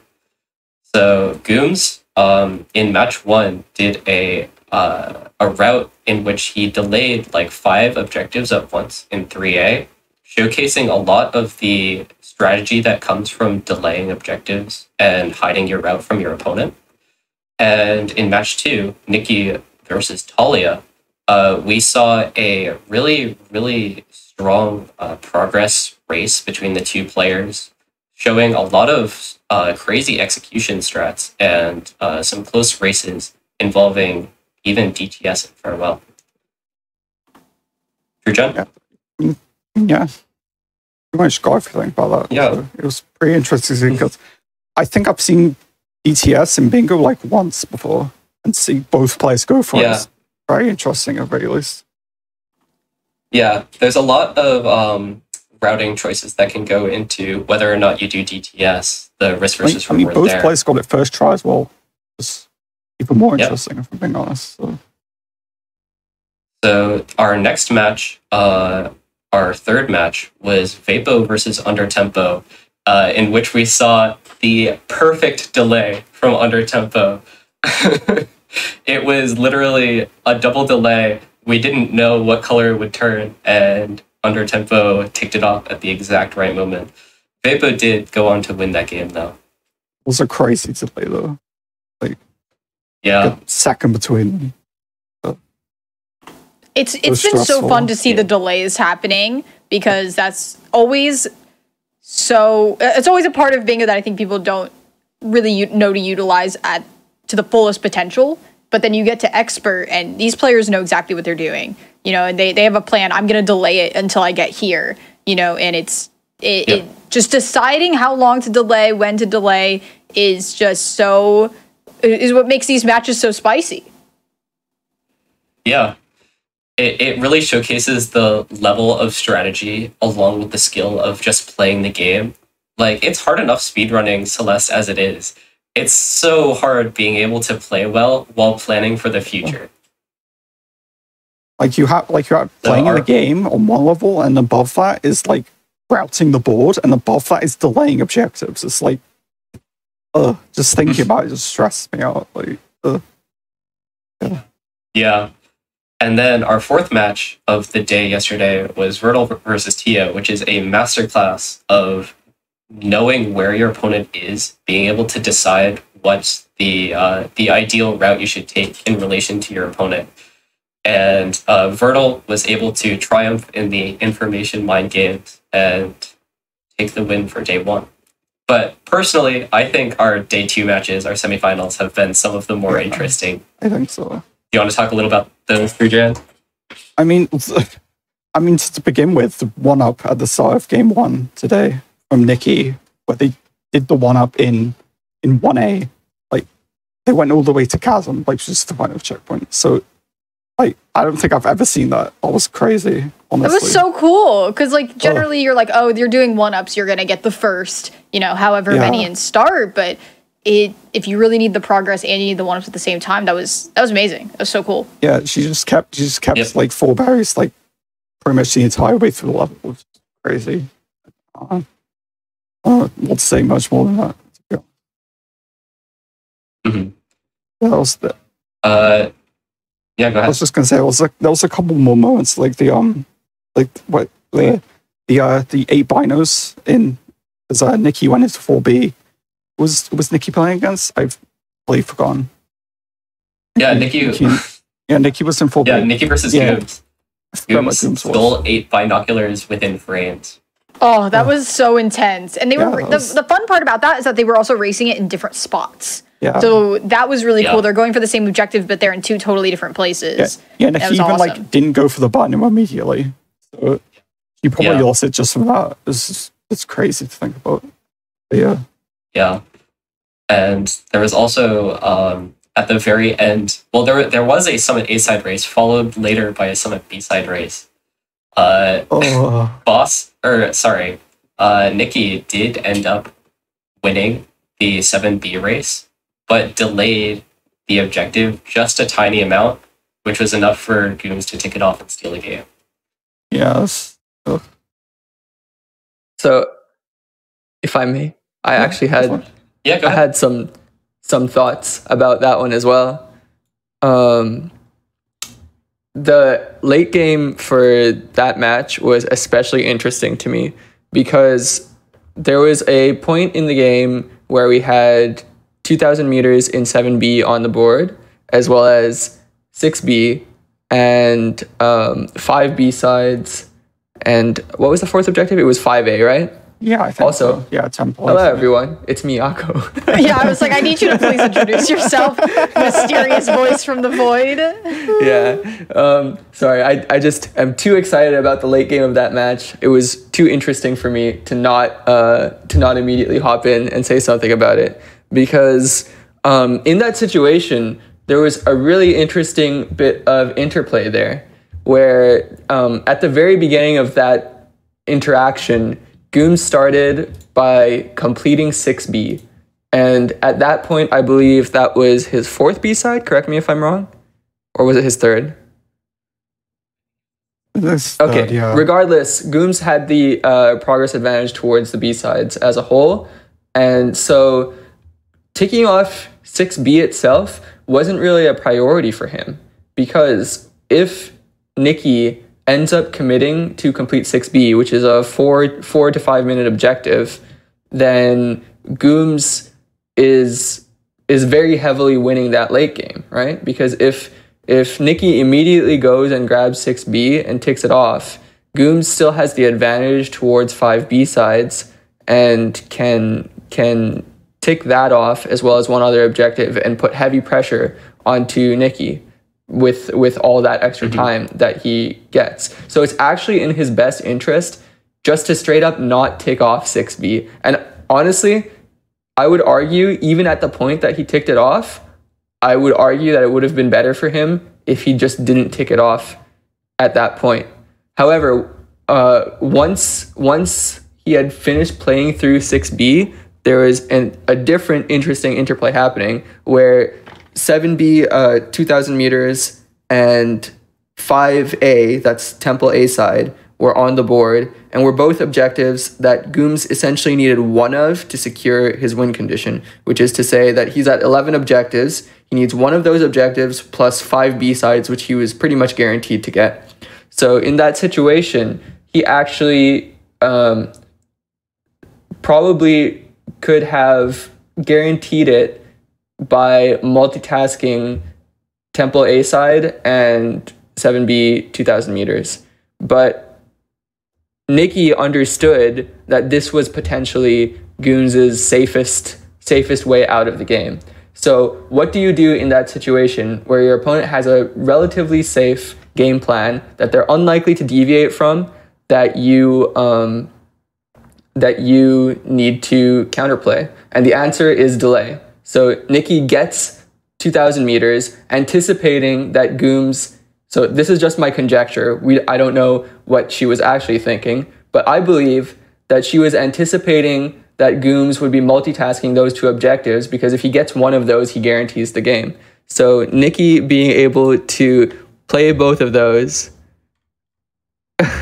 so Nikki being able to play both of those without showing one of them can bait Gooms into playing both and potentially win Nikki the game by her stealing both objectives from under Gooms.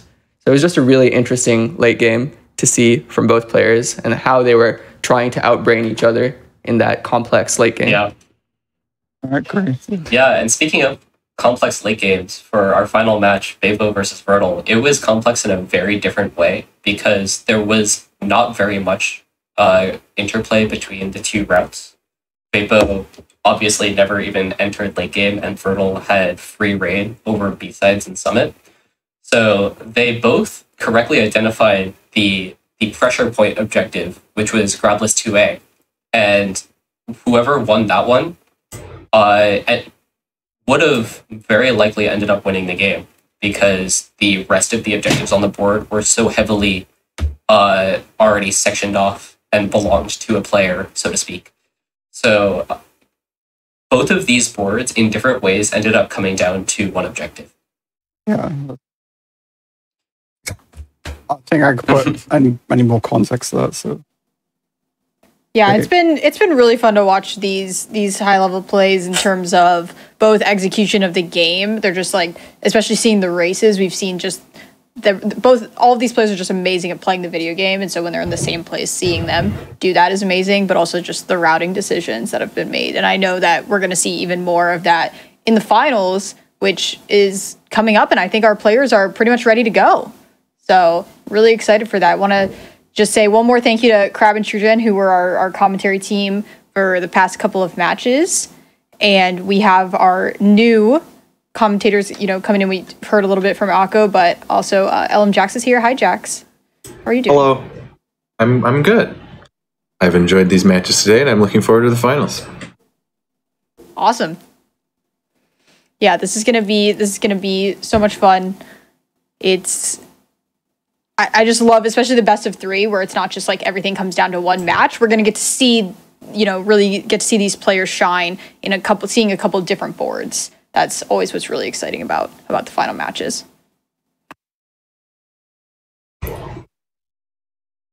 Yeah, so I believe our players are ready. And so we should be good to go in just a moment here.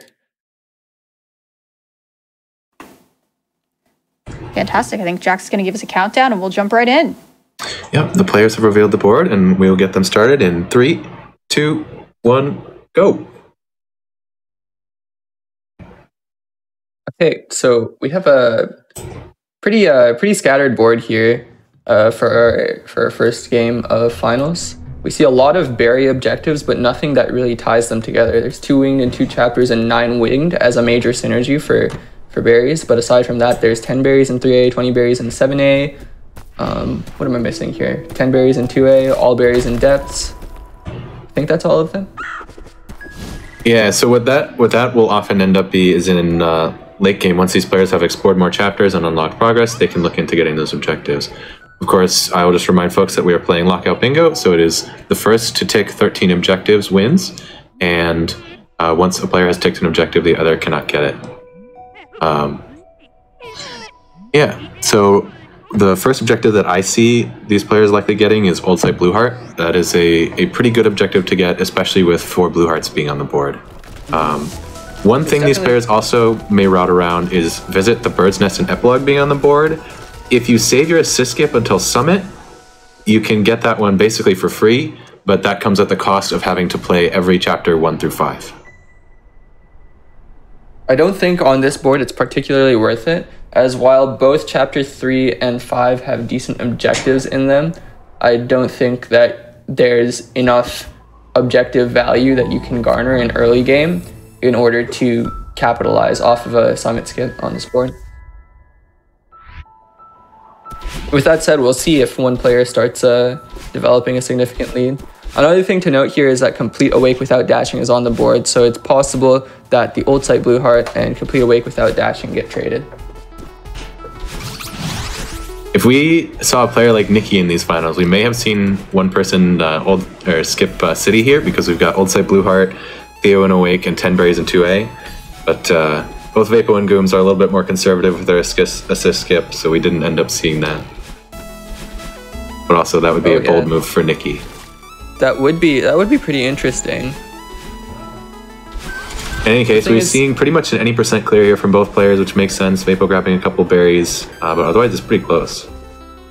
Yeah, this city should be relatively uneventful.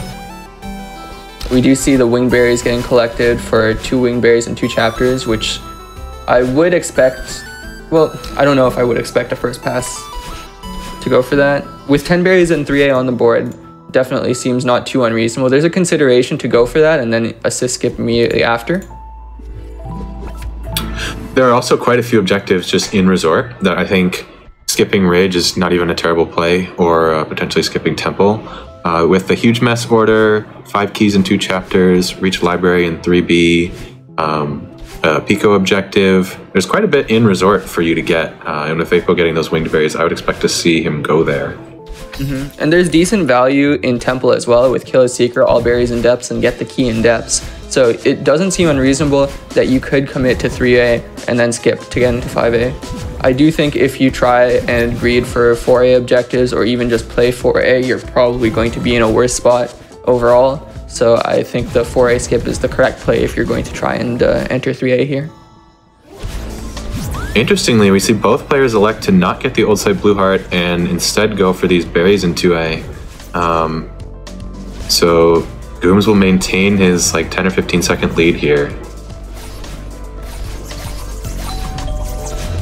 I'm surprised. I would have thought one of them would have gone for it, but yeah, I guess it's easy to come back whenever. There may be a consideration as well that you can see if your opponent goes for it and go for Awake Without Dashing if they do. And if they don't, you can come back and try and grab it later.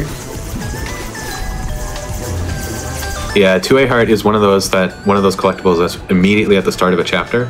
And so in a vacuum, it doesn't really matter whether you get it on first pass or get it later, because it's super easy to come back for it. But with an objective there is definitely incentive to get it early. You could potentially see a player make it to the end of chapter 2 and restart chapter without exiting, go grab that heart, and then RTM. Yeah, that would be a nice bit of time save for menuing.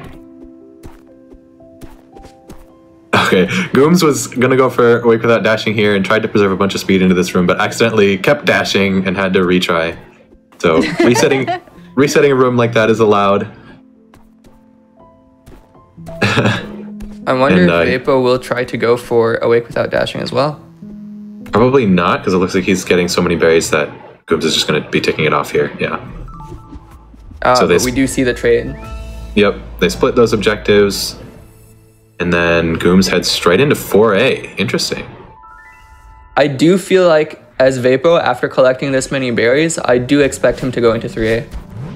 Yes, absolutely. And then also presumably go back for the 2A heart here at some point.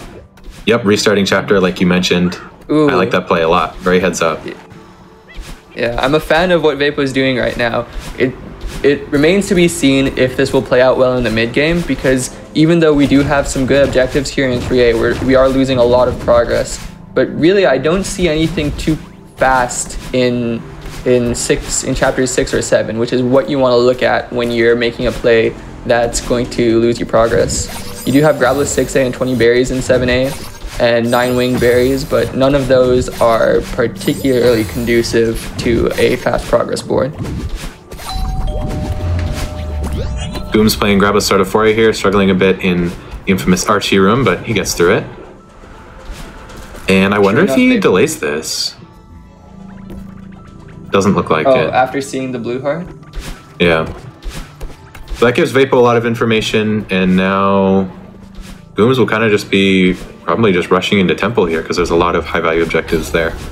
Yeah, Vapo can conceal these 3A objectives for a very long time because he knows that that Gooms is very unlikely to go back for them after having skipped 3A, which is telegraphed by the Grab a Start of 4A tickoff. But there's not too much value to be gained from that because at this point, if I'm Gooms, I pretty much expect this play after seeing the blue heart tickoff after 10 berries in 2A.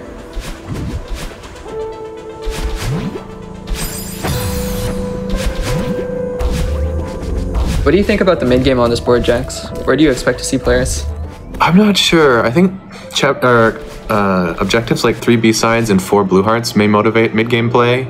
We may see Gooms play, for instance, like 5B and 1B for also 2 binos and 5 chapters. We've also got, blue and red, mirror and Temple. There's a lot of synergy that Gooms can get by playing Temple and then getting into Summit and other B-sides.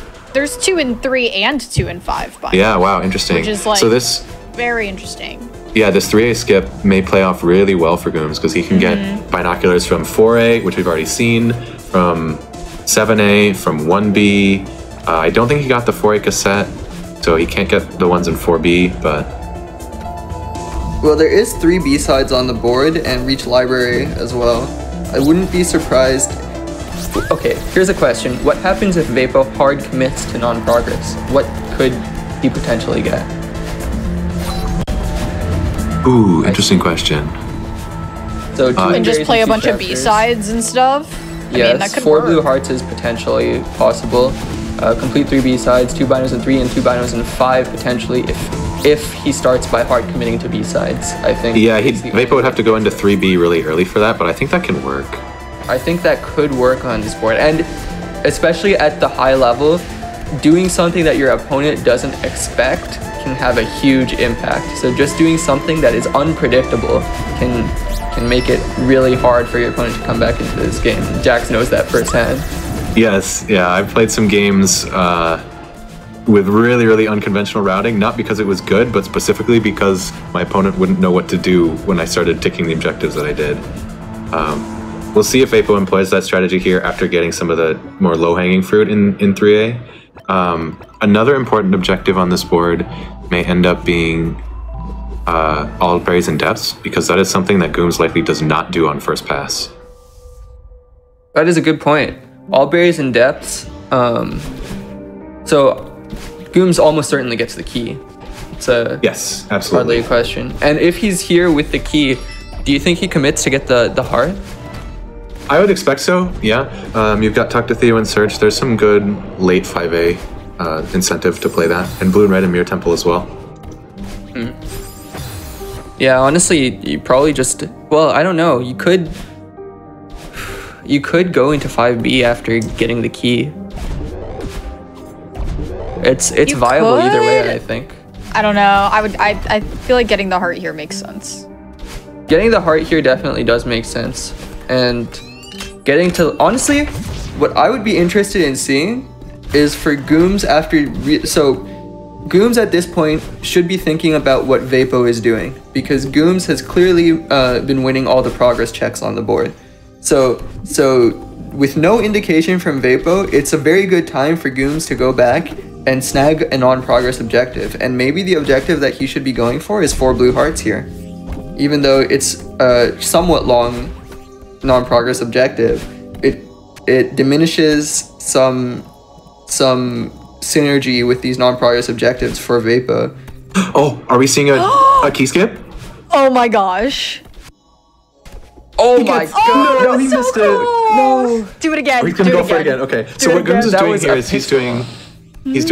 Okay, well, he was doing a very complicated pause buffer where you try to get a 1-frame hyper, get very specific subpixel positioning, and then corner kick off of that spiked wall. And then if you do a top frame or 2 up dash, you can get that key much sooner. But it costs so much time to go for it with that setup that it can often be better to just bail on the second try, so you don't get stuck there. Very, very close though. That was With so that close. With that tick-off, though, Gooms does have the 4-2 lead and has continued indicating progress. At this point, ooh, he's going for the cassette. So, interesting decision. I do think going for the heart and at least unlocking the next checkpoint and then doing something else might have been better. Oh, unless this is just a Depths Berries play. But he's probably just getting these 2 while he's down here and then moving on. I'll be interested to see. It's possible that Gooms is gonna still get the heart after this. I don't know. Worth noting that we do see Vapo use his assist skip just as we mentioned. With the 3A play, we kind of expect this route to go into 5A because there's not really anything left to grab in 4A. With that said, the binoculars there are definitely valuable for a non-progress objective, but it looks like Vapo wants to contest Gooms. It also, as far as binoculars in 4A go, there are 2 pretty early, so even though Vapo does skip that chapter, he can go back later for 2 binoculars there. Absolutely. These plays from Gooms make a lot of sense for me. There's a lot of value in depths, and you don't really know where Vapo's been. Well, now you know that he's been in 3A. Stop greeting this berry. Just let it collect. Thank you. So what was happening there is that when you have a key behind you, berries take longer to collect. And so Gooms, who has played a bunch of 100%, normally you wouldn't have a key at that point. So he's very used to the retry timing. But with the key, it's like 9 frames later or something. So strange, but so... Celeste is a video game. Kind of hilarious. So grab a key if you want to do 1-up attempts. I guess so, yeah. Another thing to note here is that we do have 4 keys in Power Source and 5 keys in 2 chapters on the board, which gives you a pretty decent incentive to go into Farewell, which is unlocked at this point in the game for both players. Yeah.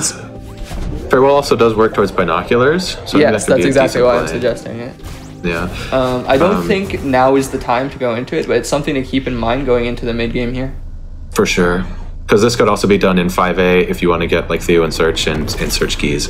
But I think 5B is a stronger play for Gooms here, just to get progress and get that blue and red and temple tick off.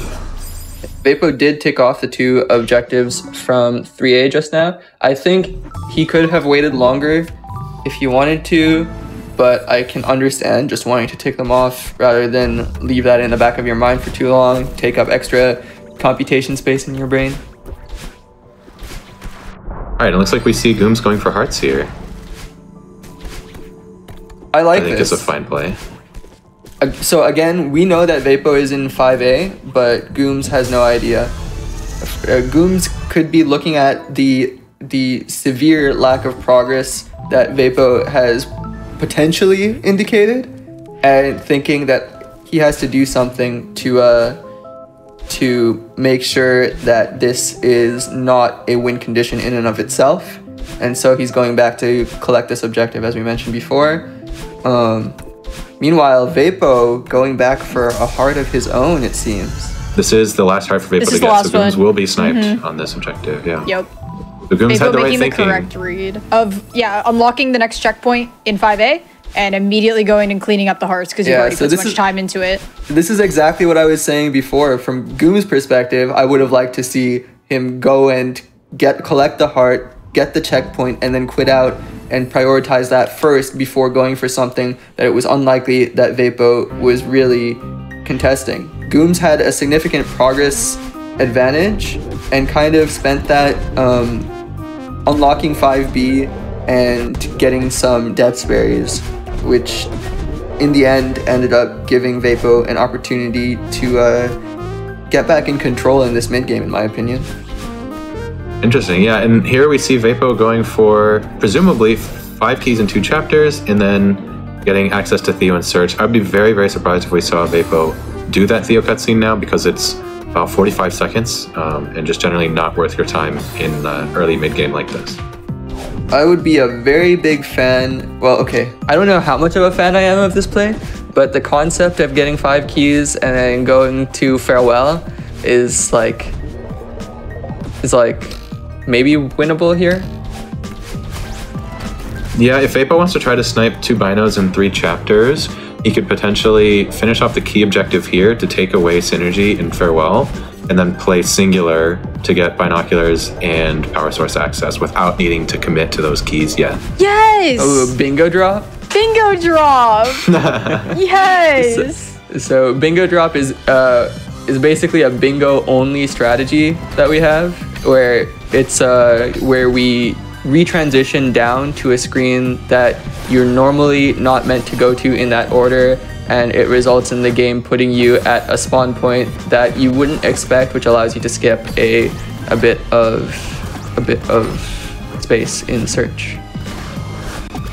So this is definitely nice. Bingo drop is so niche, but when it works, and I love it. But this also means he's not getting keys, right?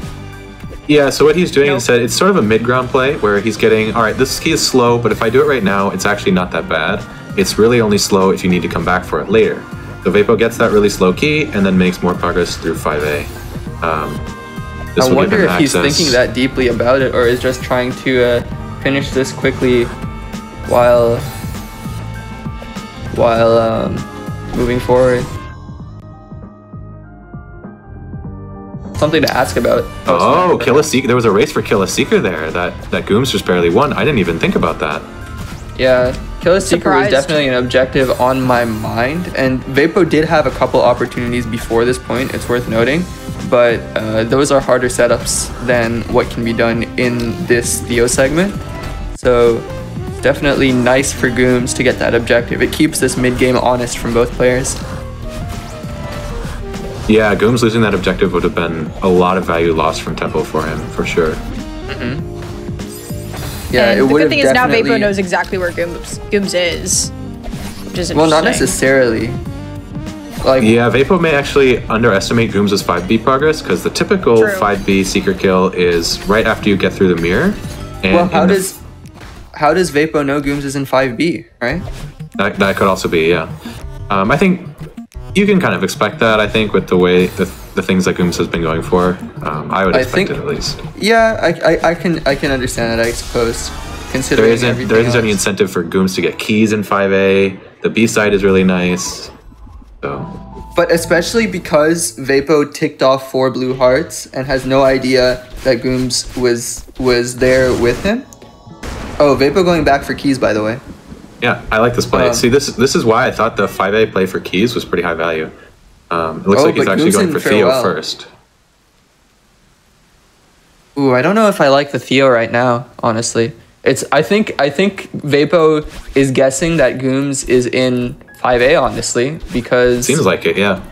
Because after not seeing Gooms do anything for a long time, and then seeing Kill a Seeker, because Vapo doesn't know that 4 blue hearts was a lockout, the longer period of time suggests 5A rather than 5B. So this is going to work out in Gooms' favor probably, if he can clean up the Farewell objectives and potentially spin that into 2 binos in 3 and 2 binos in 5, or at least finish Singular, get the 2 binos, and then capitalize off that. Wait, that's Gooms' second bino? Yeah, he only got 1 in 4A, but the 4A binos are really fast to go back for. Okay, there's one in Shrine that he didn't get, so it's not too big of a deal. Mm-hmm. There's some really interesting mid-game decision making going on here. I'm not sure who I favor right now. Vapo does have the objective advantage, but Gooms has a good setup for 3 or 4 objectives here. But at the same time, Vapo could just go into Summit, for example. Instead, Vapo will be delaying his 5 keys in 2 and then go do Depth Berries, which is really, really strong. Interesting. Goom's currently locked in Farewell. After ticking off Talk to Theo in Search to indicate the 5A progress, why delay 5 keys in 2 chapters? I don't know, but he ticked it off now. Goom's missing a Bino there, realizes, no, don't return the map. Oh my goodness. Okay. He's just gonna keep going to Power Source, I guess? I guess so, yeah. Okay. Yeah, go to get the checkpoint, then figure your life out. That's I'm really glad that wasn't an RTM there. Panic RTMs can be a really big killer. There's a point at the end of 2A intervention that looks the same as Awake, and if you return to map there instead of at the Awake section, you just lose like a minute of progress. And that would have been about the same time loss for Gooms to do that there. I wonder where Vapo goes after this. It's possible that he aims for 2 binos and 3 because that seems like the most appealing thing on this board right now, aside from being in Summit. But then being in Summit could be a way to complete 2 binos and 3. So maybe he just goes there first, hedges his bets, and sees what Gooms takes off. Okay, question for you, Akko and Court. Do you know if Vapo got the key in 3A Shaft? Because he may not have. I do not know. I am seeing that people are saying that Vapo doesn't have it.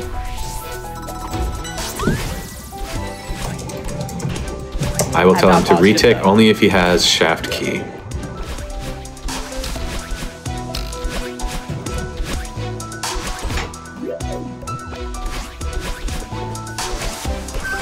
Alright. Not too big of a deal, because Gooms really wasn't close to that objective at all, but that is fine. So now we see Gooms getting binos, probably headed back to 4A soon. I'm not sure what we will see him do here. He's also making a lot of progress towards 20 berries in 7A, which I think makes sense, but it's also not very contested. So yeah, quitting out there, that is, I think, a good play. Goom's definitely needing to lock Vapo out of some more objectives here.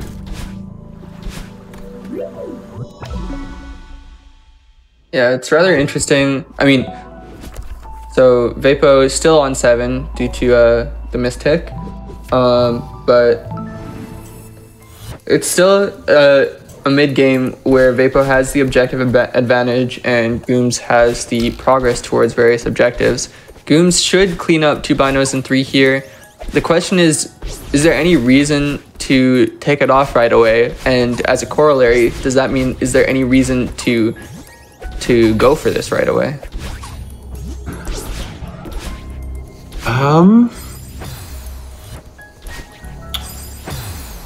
I'm not and then sure. seeing this all berries and depths tick off as another part of that, you know, maybe Gooms elects to at least delay this for a minute or so. And there's the 5 keys in 2 chapters, and it works out all right because Vapo wanted to come back here for the cassette anyway. So Gooms does have a win condition from Binoculars, Summit, B-Sides, and Farewell, but that's a lot, and it gives Vapo a lot of time, and meanwhile, Vapo only has to do, like, 3B, which he's already doing, Old Side and Pico, which is really, really fast, and then maybe even snipe the B-Side objectives. It's worth noting that Vapo, minor optimization here, he didn't go and get the first Binocular in 3B, which, yeah, I mean, first of all, you can just restart chapter and go and get it. And secondly, it's not unlikely that Gooms is going for it right now, which, you know, he did just tick it off as Vapo was doing that. So definitely a small little time save there. It looks like it was mentioned in chat, with Gooms having to quit out of the chapter to go get other binoculars, he did lose his 2 dashes, but it's not too big of a deal because he was only playing Power Source for keys anyway, so I don't think he'll be too miffed about that. I wonder if Gooms elected to go back to Farewell with the thought that there's potential that he could go get 5 keys in 2. I really doubt it, considering that he would have known that it was a 1 key difference, but he collects 4 keys and does not take it off. So this is about what we were expecting. This is the 1A cassette coming out. 3 B-sides is definitely a high value right now, especially with 2 binos and 5 chapters coming up for Gooms.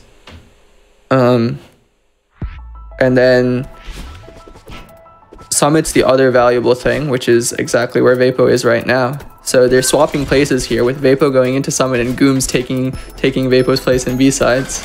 It's going to be really interesting to see how this plays out as we transition into the late game. This is super strong for Vapo. So what Vapo can do here is we saw him get a winged berry in 2A. He currently has 6 winged, and so he can just play Summit, get the fast berries like we see here, get the 3 winged berries along the way, and then get to Epilogue. And that is a lot of objectives for Vapo. Yeah, I'm a big fan of that play. I was seeing the same thing here. 20 berries, 9 winged, and Bird's Nest in Epilogue alone takes Vapo to 12. And Library is favored to him right now. So, I mean, did he already reach Library? He probably already reached it, yeah. Yeah, my bad on that. So that is a win condition right there in itself. The question is, does Gooms see it? Not sure. Gooms is ahead in B-sides, especially after this. And he would probably go play 2B for his final one. But the thing is, Gooms is nowhere close to contesting Library. I think Gooms knows that Library is blue right now, basically. So it comes down to noticing that B-sides is just not a possibility for Vapo right now. But it's hard to make that read. However, I do feel that Vapo has been ticking off A-side objectives all across the match. And it's you have to realize that, well, okay, you don't have to realize in that I expect him to realize, but in order to win this match, Gooms has to realize that Vapo can't go to the B-sides right now and is committing Summit to try and win the game off of it.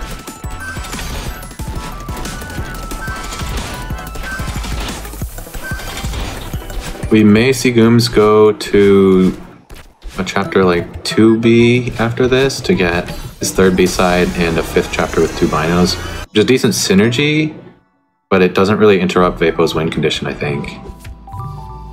Yeah, I think that's the tempting play, but it might not be, it might not be the play, because Vapo's not going there. Especially with the Reach Library takeoff, with such an easy way for Vapo to misdirect Gooms into thinking B-sides are more important than they are. Yeah, wow. Vapo really playing a really nice mind game there with these delays. Yeah. I wonder if it was even intentional to mind game that, or if he just knew that Gooms, having skipped 3A, could not have possibly been there in the time that it took. But either way, it's a really well played late game by Vapo. I think it's hard, if not impossible at this point, for Gooms to win this out. I think it's basically a wrap unless Vapo really delays getting 20 berries in 7A and Gooms goes there like immediately. Because one thing with Vapo looking to play until the end of 7A, he may get only the fastest ones and then end up getting 20 pretty late. But I think Gooms would already need to be there to contest it. Yeah.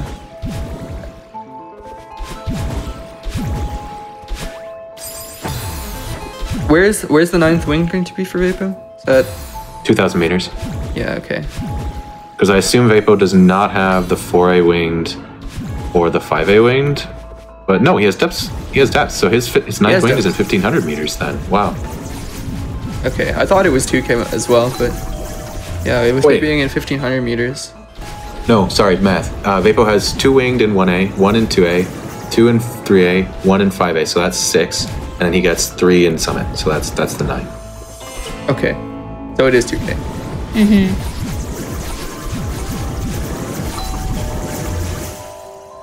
Yeah, Summit is just so good for Vapo here. Yeah, Vapo's, it looks like he's pretty hard committing to berries now. Not playing progress in Summit. Potentially he's considering that if Gooms comes to Summit right now, after the last two takeoffs with Gooms taking off 4 keys and power source and then Vapo taking off Reach Library, if Gooms comes to Summit right now, the only way that he can win out is if he locks Vapo out of berries, because it's really unlikely that Gooms makes up this progress advantage towards finishing Summit right now. So yeah, it's a really strong mid-ground play again from Vapo, because he can, as long as he gets this objective, he can then either win from late Summit if Gooms has been doing early game, and then or Farewell in 6A if Gooms has been playing Summit. Right. So yeah, it's a very strong get to 11, and then I'll just keep playing Summit, I guess, at that point, because he hasn't seen anything else from Gooms. But once Gooms just now ticks off 2 binos and 5 chapters, it's looking like wraps from Vapo's side, I think. I think he sees that and is like, all right, I'm just playing this out and we should be good. Yeah, for an objective like 2 binos and 5 chapters, you need to have a pretty diverse chapter set to have gone into. And so Vapo can expect that to include 4A, Farewell, and Summit, but then it must also include chapters like 1B or 6B or 2B, which gives Vapo a really, really confident win condition by playing Summit here.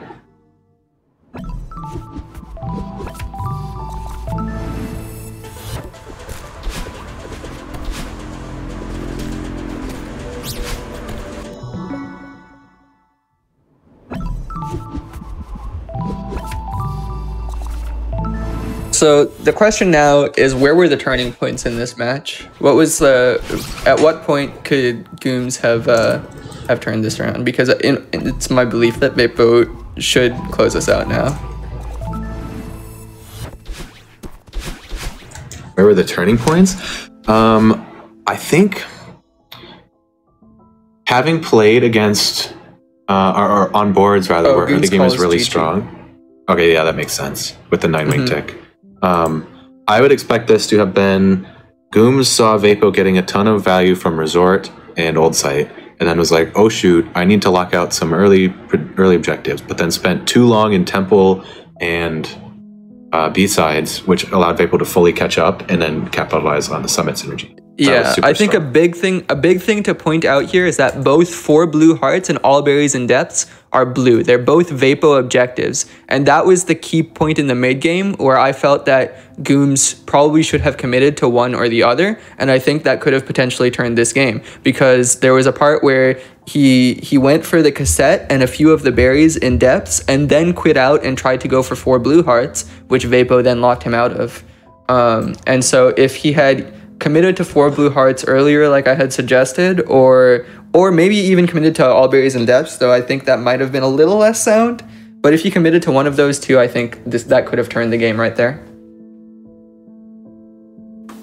Yeah, and I think it was mentioned in chat a bit ago that Gooms may not have actually had both binoculars and 1B, but it doesn't really matter. Things like that happen. Obviously, we saw Vapo accidentally mark that 5 keys tick off earlier. So I think neither of those mistakes affected the course of the match, thankfully. No, I don't think so either. And there is so much to keep track of when you're playing bingo, like in your brain, what you're doing, what you haven't ticked, what you're going to tick. It happen, what you're planning versus what you actually did in the game can sometimes just, it's really hard to keep track of. So it's something that happens. We got it. Don't need to super worry about it. Yeah, I mean, Jax, Court, and I are watching the screens without even having to play at all. And we still will miss that. I mean, we did, but it happens. All right, so yeah, we are going to get set up for our second game of this best of 3 finals. So GG's on the first match, Gooms and Vapo. That was awesome. I'm excited to see more from the two of them. And so stay tuned, everyone, in chat. Again, you can check out everything that we're doing. If you like bingo and want to see more of it, you can check out Celeste Community's Twitch. That's where we host more bingo tournaments. So if this is something you really enjoy or even want to get get into as a player. We have so many resources going on, and it's been a great weekend so far. So stay tuned with us. We'll be back for our second match of the finals after this short break.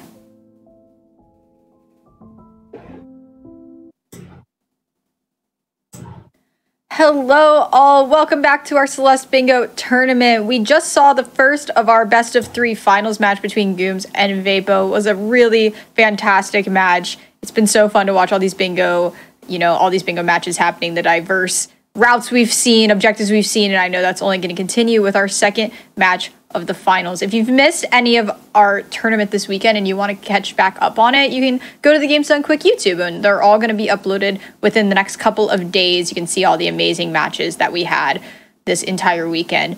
But I believe that we are pretty much ready for our next match between Gooms and Vapo. So let me reintroduce our commentators for this set. We've got Akko and Jax. How are y'all doing? You excited for another match?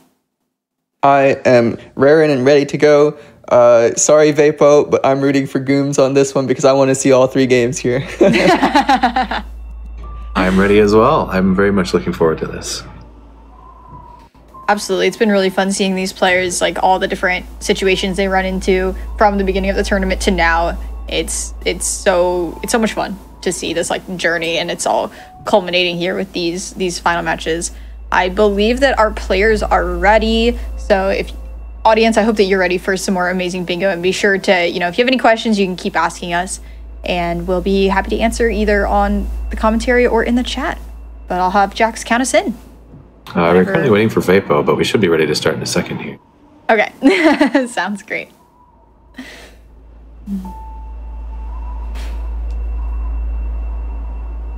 Oh. Okay, there we go. All right, well, I'll have the players start in 3, 2, 1, go. Good luck. Fantastic. Bingo Sync liked me this time. Yay! Nice. All right. We don't see anything too early here on this board, honestly. The only early objective I see is the old site Blue Heart. We also have Complete a Wave Without Dashing and 2 binos and 3 chapters from the last card, and even stronger synergy for that old site Blue Heart with 3 Blue Hearts this time. We may actually see somebody get it on first pass. Surely, right? Surely this time they get it first pass. Surely. There's some anti-synergy for Resort in that we've got 3 seeded berries and Shrine Without Dashing. 3 seeded, the earliest you can do it is in Old Site, Ridge, and Temple. So that would definitely be a Resort skip if you're looking for that objective. And also objectives like 2 B-sides, you may want to play like 2B and 5B for that or something. We do see Mirror Temple B-side on the board at the bottom. But I think a Resort skip is very strong on this board. Do you think there's counterplay to, would Resort get you much, Akko? I don't really see a path through Resort here. However, if I had to make an argument for it, I would make an argument for one player to be somewhat aggressively, well, maybe not aggressively, but relatively proactively getting berries in at least chapter 2 in Old Site. And if we see that, then I can see a justification to go into chapter 3 and see if we can clean up this 10 berries in 4, 15 berries in 2, and 40 berries synergy. Ooh, that's really nice berry synergy. If you can get that synergy there, then you can definitely get value out of the 3A play. But obviously you can still collect berries in other chapters. I know it's a crazy concept, but we'll have to see what these runners do. You can see that they are collecting early berries here, despite there not being a 1A specific objective. Yeah, I think that makes sense. With 3 blue hearts on the board, I don't know if we'll see runners. So I don't expect a 1A heart on the first pass, but coming back after getting the 2A heart might not be unreasonable. What might be interesting, okay, I might be getting a little lost in the sauce, as they say here, but it might be interesting to see someone get the 2A heart, come back to 1A, grab the heart, and assist skip 2A, go into 3A, oh my gosh, collect the heart, and aggressively collect berries in those 3 chapters. I would be Maybe. shocked. I'm gonna say.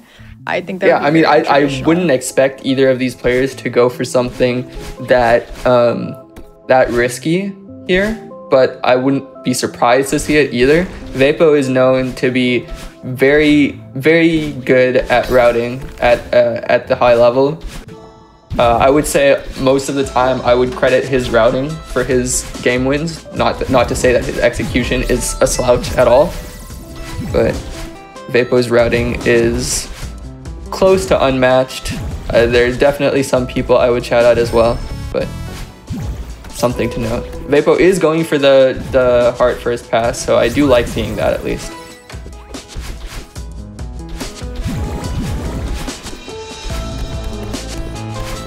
Yeah, I mean, I think in these high-level plays, like, these are all just excellent Celeste players. It comes down to your routing and also your reaction to what the other player is doing.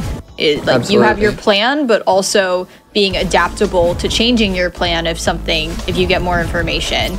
I think sometimes bingo players can get too locked into their plan, and you gotta be adaptable, but that's, of course, just a skill that comes over time. Yeah, counterplay is a very different thing than planning your own route, but both are important aspects of bingo routing. But as I mentioned before, we do see Vapo going relatively aggressively for the berries here. However, Gooms has been collecting berries just as well here. I'm curious to see how this ends up, because I think that Vapo is committing more aggressively to it. Am I correct? Seems like it. Both Gooms players is have been hitting getting a 15. lot of berries here. Gooms is hitting 15 in late intervention, whereas Vapo is at 17 total. But it's very possible that all of that is from 1A. Or like that difference of 3 berries is from 1A. Boom's only got a few berries in 2A start. So I don't think he's set up to get 15 here, but Vapo might actually be just setting up for that right off the bat. Mm-hmm. Oh my goodness, how is Vapo alive? Oh my Wow. goodness. The dodge. That's some improvisation right there. Some incredible improvisation. I will say, well, you were talking about all the options in Old Site here. I was looking into like mid-game routing options, and there are actually so many different ways these players can play this that I don't think it would be productive for me to talk about them all. All I will say is that for these players, predicting what your opponent is doing will be very, very challenging in this match. And so information is going to be important as we get into these next couple chapters. And specifics of berry and binocular and heart routing will probably become very important in this mid-game. Yeah, there's definitely quite a lot of miscellaneous objectives is how I would describe it. And as a result, I think that doing something unconventional could very, very heavily skew things here, whether in your favor or against you. Yeah, so we will see Gooms here be setting up for 3 seeded berries and complete shrine without dashing. And also looking to get probably 15 fast berries. Boulder Midge has, I believe, 29 berries, and you can get like almost 20 of them without losing probably more than 45 seconds. There are so many fast berries in this chapter. I think Gooms being here without the plan to get berries would be a misplay, and we do see him getting berries, so I think that's very good for him. I mean, but look at Vapo. This is exactly what we were calling out at the beginning on the board with the heavy berry play into going into 3A. I'm interested to see if this works out for Vapo. It's a play that I believe is the weaker of the 2 routes here, but I don't think that means that Vapo is strictly at a disadvantage here.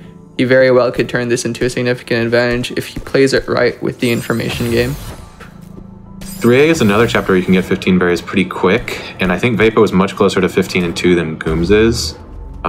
As far as 10 and 4 goes, as for berries, I'm not sure who has the leg up right now.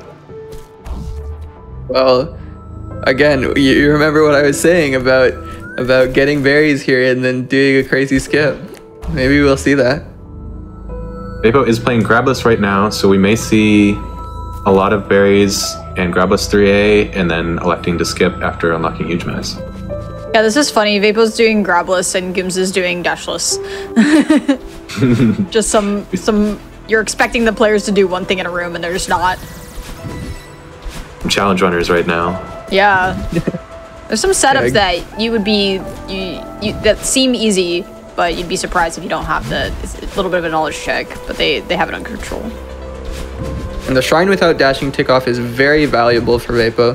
That information says a lot. It not only says that Gooms skipped 3A and is in 4A, but also I believe that Vapo will think that Gooms is not committing as hard to berries as Vapo has been, which is true. And so I wonder if Vapo, ooh, nice paused second block list from Gooms. I wonder if Vapo will make any conclusions off of that though. It looks like we see Vapo rushing 3 blue hearts, which I think makes some sense. So is this another point where we have to question if Vapo has a non-progress win condition? It's super hard to say right now, obviously with only 1 tick. And then But there's so Gooms much also, happening despite that. Yeah, the berry position is also pretty hard to evaluate at the moment. And will depend on what these players do in the next chapters they go to.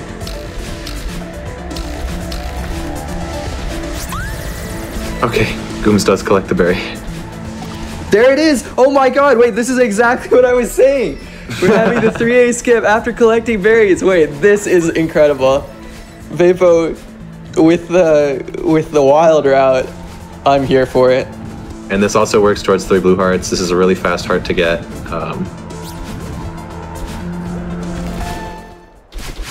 I like God, this too because like Vapo is now marking grabless start of 3A, so Gooms is like, oh okay, Vapo's in resort, but Vapo is not in resort right now, so that's he could spicy. He could bait Gooms into something here, but I don't really know what Gooms would want to delay off of that information. Unfortunately, maybe 3 blue hearts, but you don't have the time to delay that very hard if you're going for it, which Gooms isn't right now. Yeah, Gooms currently has no blue hearts, so he's lost no time to Vapo doing this Gigantobrain play at the moment. But he may be getting locked out of 10 berries in 4 here, because it's getting berries in 5A is pretty slow for that objective. Oh, a little bit of a slip on the seated, but Vapo collects that Bino to just start progress towards 1 Bino in 5 and get the cassette here. Do we have a B-side objective on the board? Complete 2 B-sides, Complete 2. 2 But binos this is and a 3 relatively chapters. long one. 1 and 5 Yeah. you could see as 1. I mean, How's Gooms towards Tangentially. 40? Yeah, that's definitely decent for 1 and 5 for sure. Gooms are like 25 berries. Okay, so this should be a pretty easily secured objective for Vapo. Yeah, unless That is Gooms' 3rd seeded, right? it should be. Yes, he got the one in 2A and 4A. yep, taking it now. I suspect we will see Gooms go play... Ooh, 5B. Okay, so I would have really liked to see Gooms play 1A for berries. It would get him progress towards 15 and 2 and 40 berries. But instead, just rushing into here for 1 Bino and 5 and Mirror Temple B-side. Yeah, I this is do okay. feel... And 2B, 2B sides, some progress on that. Yeah. This is okay, but at the moment, I feel that Gooms' priority should be to contest Vapo's objectives rather than collect his own. And based on the route that Vapo has shown with the 1A, 2A, 3A, and not favoring progress and going for things like 3 blue hearts and grab a start of 3A, I think that Gooms should expect a commit to the berries here and try and contest that. But it's possible that he thinks he's far enough behind that it's not worth the risk. Yeah, that could also be. Which, yes, he's definitely going to lose 40 berries, but I'm not confident on 15 and 2 and 10 and 4.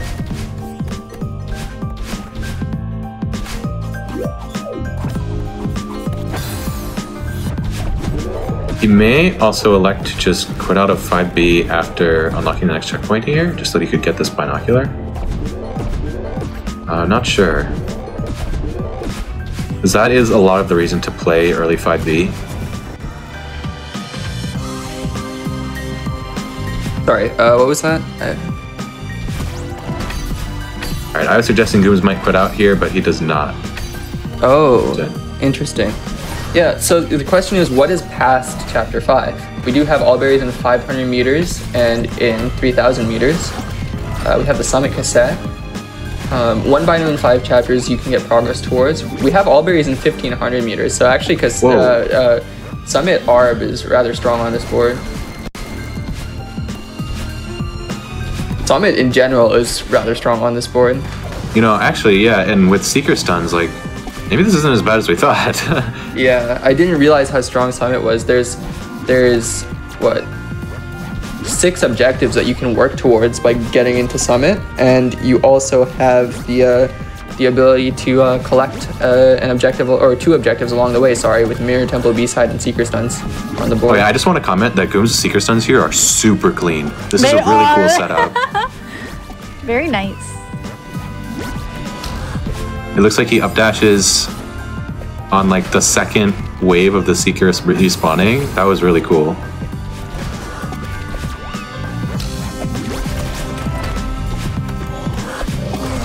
I think, you know, we were rather focused on that early mid game because of how back and forth it seemed like it could be, that we missed out on some of the really nice opportunities for aggressive progress into like pushing this late game early.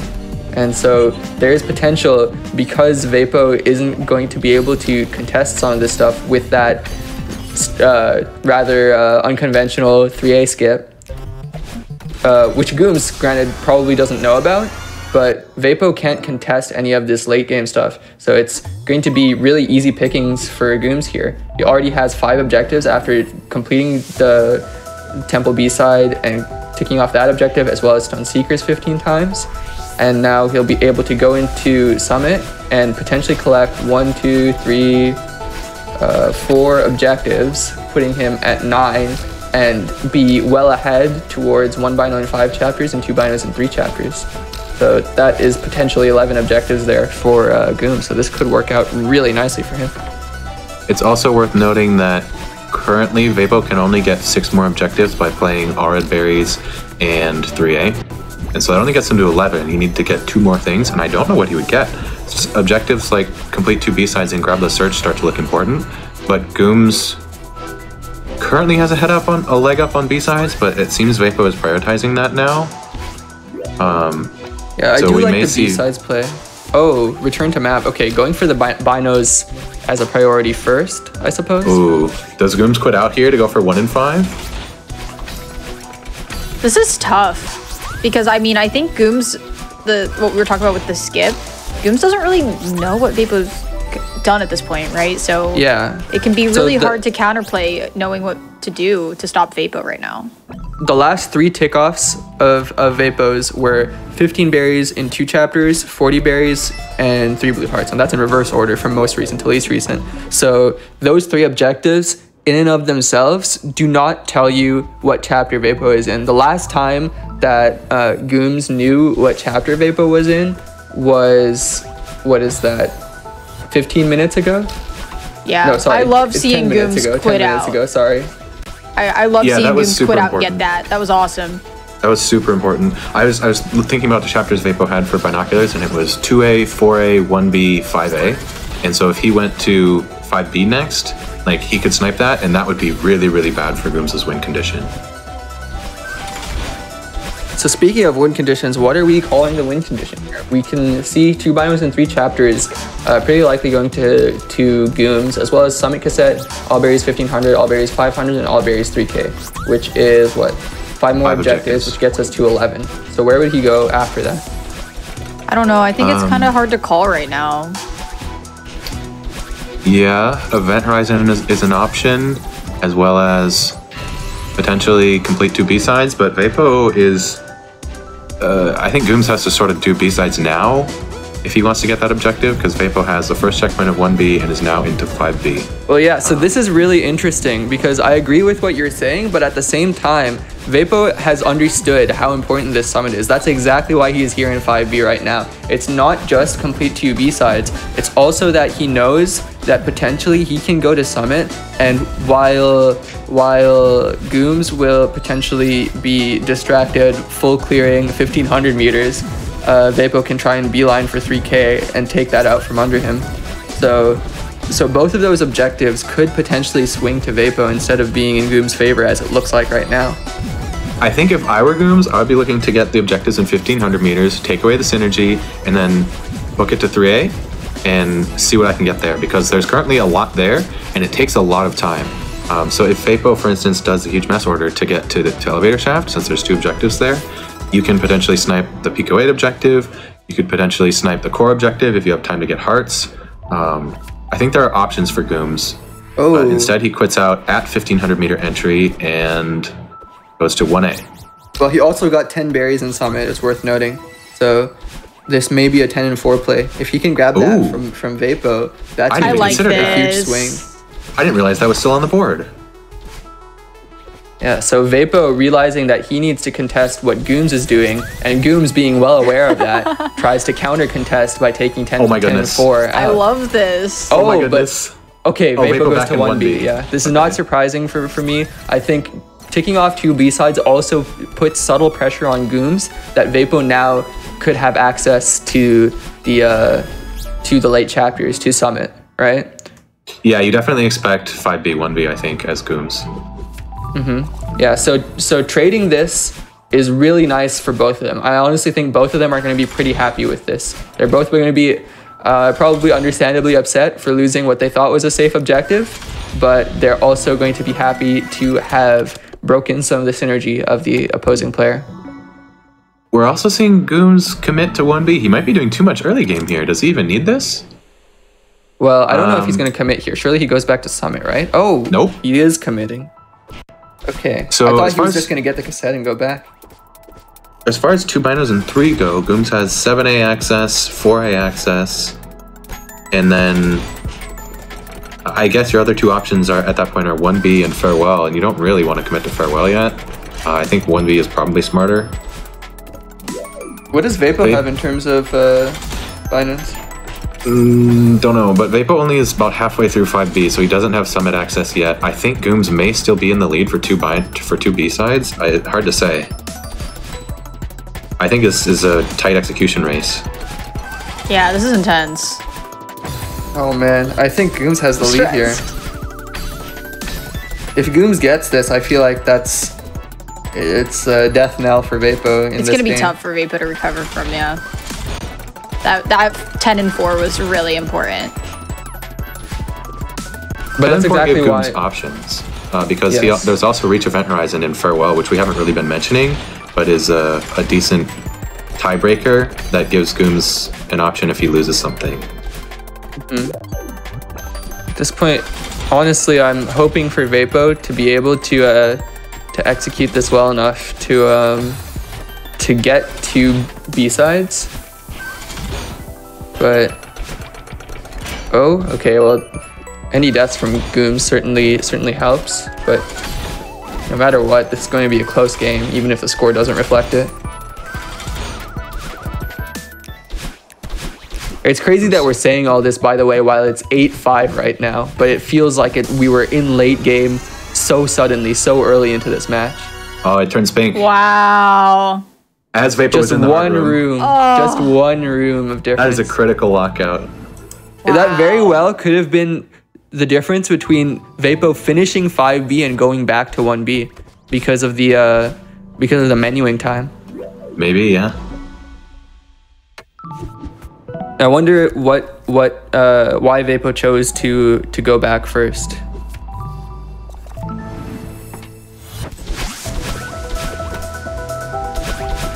I think Gooms checking binos there. I think even if Vapo did get that objective, and since he lost 10 and 4, I don't know if he has a win condition at this point. Even if he had that 2 B-side stick, but I think that might just sort of been a nail in the coffin for Gooms. I agree. I just think that it was a must-win objective for Vapo, basically. Absolutely, yeah. And he ended up getting locked out very, very closely. Yeah, it's just unfortunate. I think we should see Gooms close this out at this point with, we do have 1,500 berries, 3K berries, and the Summit cassette. So those in itself consist of win condition. And I don't think Vapo can even catch up. 1,500 berries does not take too long, and he should still be ahead after doing this for 3K. Well, let's see how many times Gooms attempts and fails Nero. Oh, never mind. I can't believe you didn't have faith. Well, he failed it. Wait. On that, this is possible, but like only with task precision, I think. That was close, though. I respect it. Okay, chance for Vapo. I believe. I'm a believer. Now he has to do this room again, which he will not be familiar with. Gets it nice and easy though.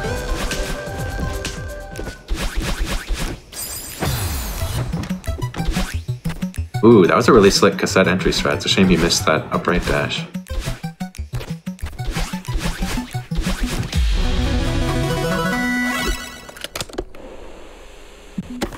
Yep, at this point, taking it off. At this point, it's very much a race, right? It's a somewhat asymmetrical race, but Vapo's just trying to get to 3K before Gooms does. I think we're seeing Vapo call GG here, yeah, which makes a lot of sense. Yeah, Vapo does end up calling GG. It looks bleak with the game sitting at 11-5 here, but really Vapo was just 1 or 2 objectives flipping blue away from potentially winning this game. Absolutely. We talked about at the beginning that the mid-game routing could have gone in so many different ways. There was not a clear path to victory here, so it was really interesting. Yeah, I think the big thing about a board state like this is that if Vapo has 1 or 2 more objectives, he doesn't need to contest Summit at all, and then that allows him to clean up super hard in 3A and get a heart to go into core, which I guess he already actually has. So, you know, if Vapo has 2 B-sides or 10 berries and 4 chapters, he's sitting at 7 and can get to 12 with those other things and then win off of Farewell or grab a search even. So yeah, this is one of those boards where it's like, you know, we're ending at 11-5 with Gooms having 2 super strong objectives to get still, but I would call this a very, very, very close match. It was, I mean, honestly, this almost felt closer than the previous one. But maybe I'm overthinking it. Yeah, maybe. It was a mid-game decision or 2 away from Vapo winning, I think. For sure. Then again, the previous one was a mid-game decision or 2 away from Gooms winning, so. Yeah, very, very cool routing from both players here in both of these matches. I'm very much looking forward to game 3. I believe we will be taking a short break here. Yeah, I believe we'll be heading to break here for a bit just to give the players a short break here. Yeah.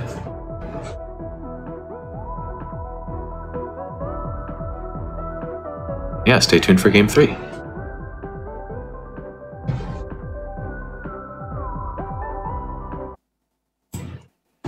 Hello, everyone. Welcome back to our Celeste Expert Bingo Tournament. This is the finale of the finale, the 3rd game in our best of 3 finals match against Gooms and Vapo. It's been an amazing weekend, and, you know, I'm excited to get to even see more bingo. Just want to remind everyone, I just dropped the Twitch links of both Gooms and Vapo in the chat. Please give these amazing players a follow. They've been awesome all weekend, and so excited to see this finale match. It's just been an awesome weekend of bingo. And want to reintroduce our commentators for the final match here. We have Akko and Jax. Hello, are you ready for game 3? I am more so than ready. Me too. I think this is going to be awesome. Thank you to everyone in chat for, you know, following along and watching all weekend. It's been so much fun. I'm glad that we got the community together to share in this amazing weekend. So shout outs to all the runners and organizers of this event, and also to production staff who's been working with us to organize everything. If we can just throw some thanks in the chat for everyone involved as we get ready for our finale.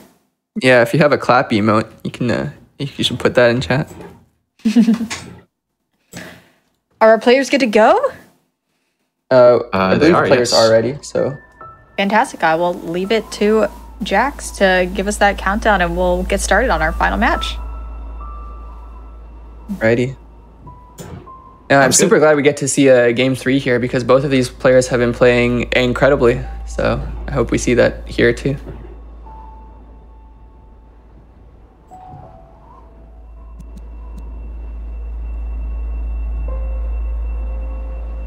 Alrighty, and the players will be going in 3, 2, 1, go.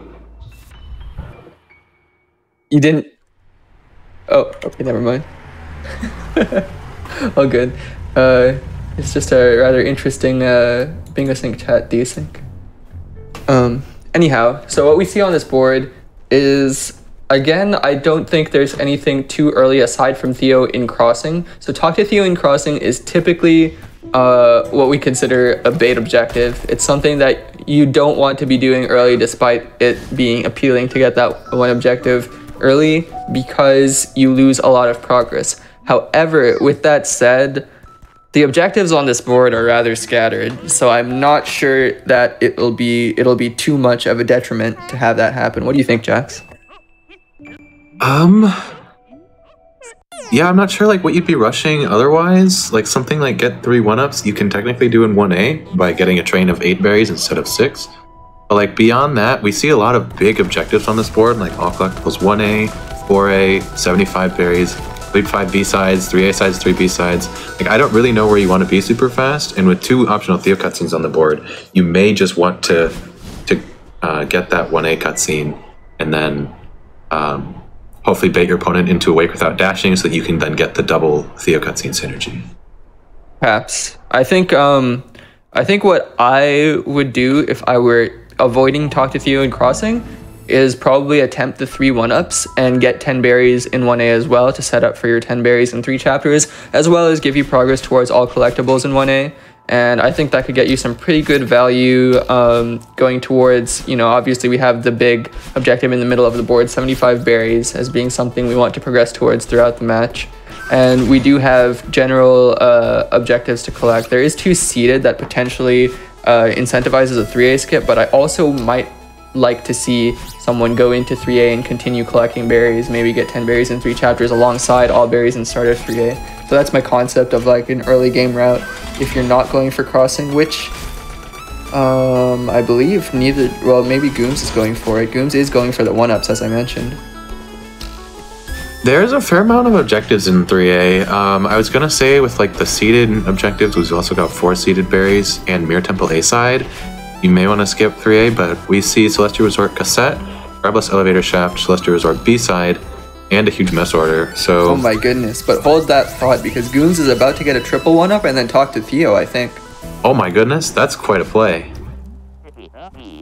I really like this. I really like that he routed to end directly above Theo and then get this cutscene here. Yeah, that's really clean. I think, again, as we were saying, with how aside from 3A, there's relatively scattered objectives here, I think this is a pretty decent value play because getting 2 objectives early like this at a comparatively low cost because you're maximizing your optimization by getting all 3 1-ups at once as well as completing them right in front of the Theo cutscene, I think this is an incredible value play from Gooms. It is worth noting, however, that this gives Vapo quite a significant lead this early into the game, so Vapo can potentially fire back with Wake Without Dashing and 2 optional Theo cutscenes. That's true. But that, of course, does concede that entire progress lead. There's also potential for, again, with 10 and 3 on the board, I kind of would be interested in seeing Gooms do something after committing this hard to giving up all this progress to Vapo. You're going to be hard pressed to contest anything progressional. And so it might not be unreasonable to then do a side skip after this. Ooh, maybe. I think especially, so let's look at what we have in 3A. You have Resort Cassette, you have Grabless Elevator Shaft. It's all pretty late, and we see Gooms enter 2A, so he probably won't be doing that. His only other option would be to do it after getting 10 berries in 2A, and I don't think that's viable. You just don't save enough time. Yeah, and even if you were going to do that, I feel like you would skip and go to 3A first, signal that, and then come back for 2A for the berries. Yeah, and the thing about a skip like that is that if you beat Vapo to an objective in 3A, Vapo knows exactly what happened. Right. Which allows him to play super assertively in mid-game and get all of the objectives in 4A and 5A, of which there are quite a few, I will add. We see, of course, that all collectibles in 4A that I mentioned earlier, then 2 seeded berries, 1 key in search, all berries in rescue. What else? 5 banos and B-sides is sort of a soft 4A and 5A objective because 4B has 4 binoculars on its own, and then 5B has another one. But I'd be surprised to see that particularly early.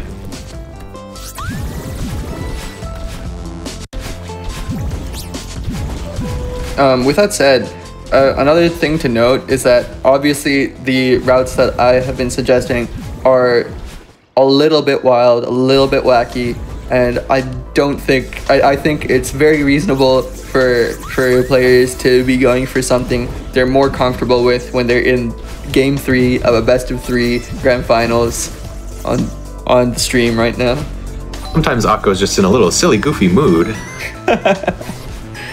Hey, I mean, I think there's so much value that you can't put a number on, but to playing outside of the meta. Yeah, absolutely.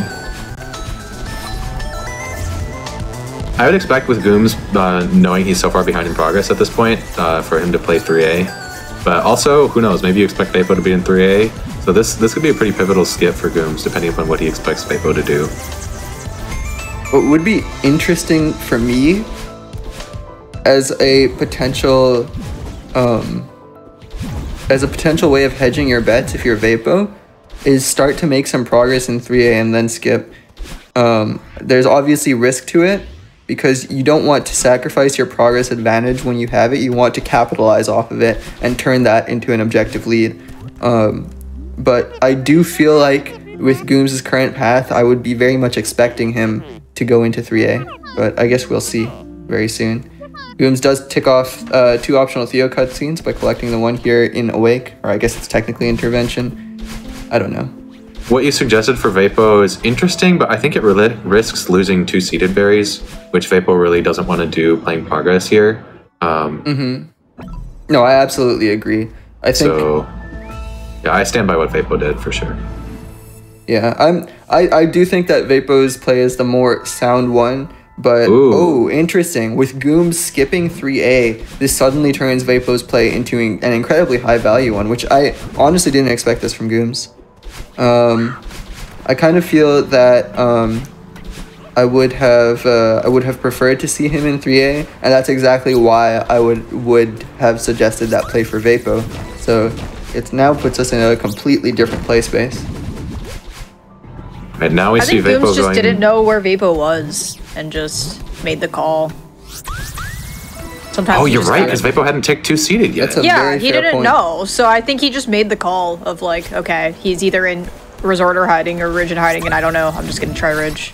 Well, the thing about that is I don't expect Vapo to be in Resort unless you expect Vapo to expect you to be in Resort, you know? Oh my god. Okay. That's enough of that. Yeah. Yeah, it's getting a little deep here, but it's very interesting how these players are reading each other here.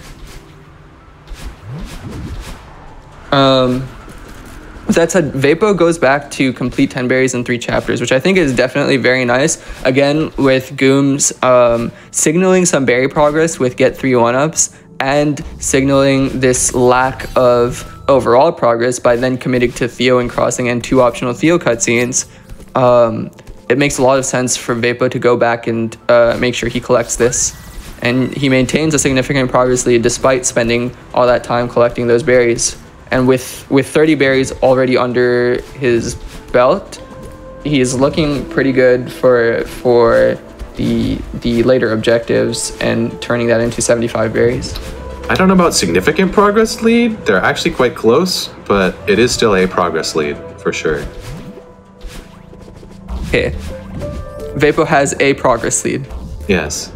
We can see Gooms entering second blockless room, and Gooms typically goes for this blockless strat here. This will save him a few seconds over Vapo, and they are now in the same room. Gooms has hit that, I think, every time in Bingo, which is very consistent amazing. at that strat. Yeah, Gooms has been catching up rather strongly here on Vapo. So here we can see sort of a difference. They're in the same room now. Well, they were, That's pretty amazing. We can see a difference in play style between these two players. Vapo's strengths in Bingo are often from routing, like we mentioned, and then Gooms, as a player, has substantially faster, like any percent and 100% times than Vapo. Of course, with their routing choices, they, I think, keep up with each other pretty well. We're seeing a bit of a sync here. Oh, never mind. So where would you say both players plan to go after 4A here? Ooh, probably 1-up in 5A, I'd expect to see Vapo do. And then I think you have to play for Mirror Temple A side. So as Vapo, I wouldn't expect Gooms to be this close to me already. So I'd probably still be getting that 1-up. I feel like there's enough in Resort that I would like to go back for it, but without knowing where Gooms has been, it's hard to make that call as Vapo. So I wonder if we'll see one of them go back after something is indicated here.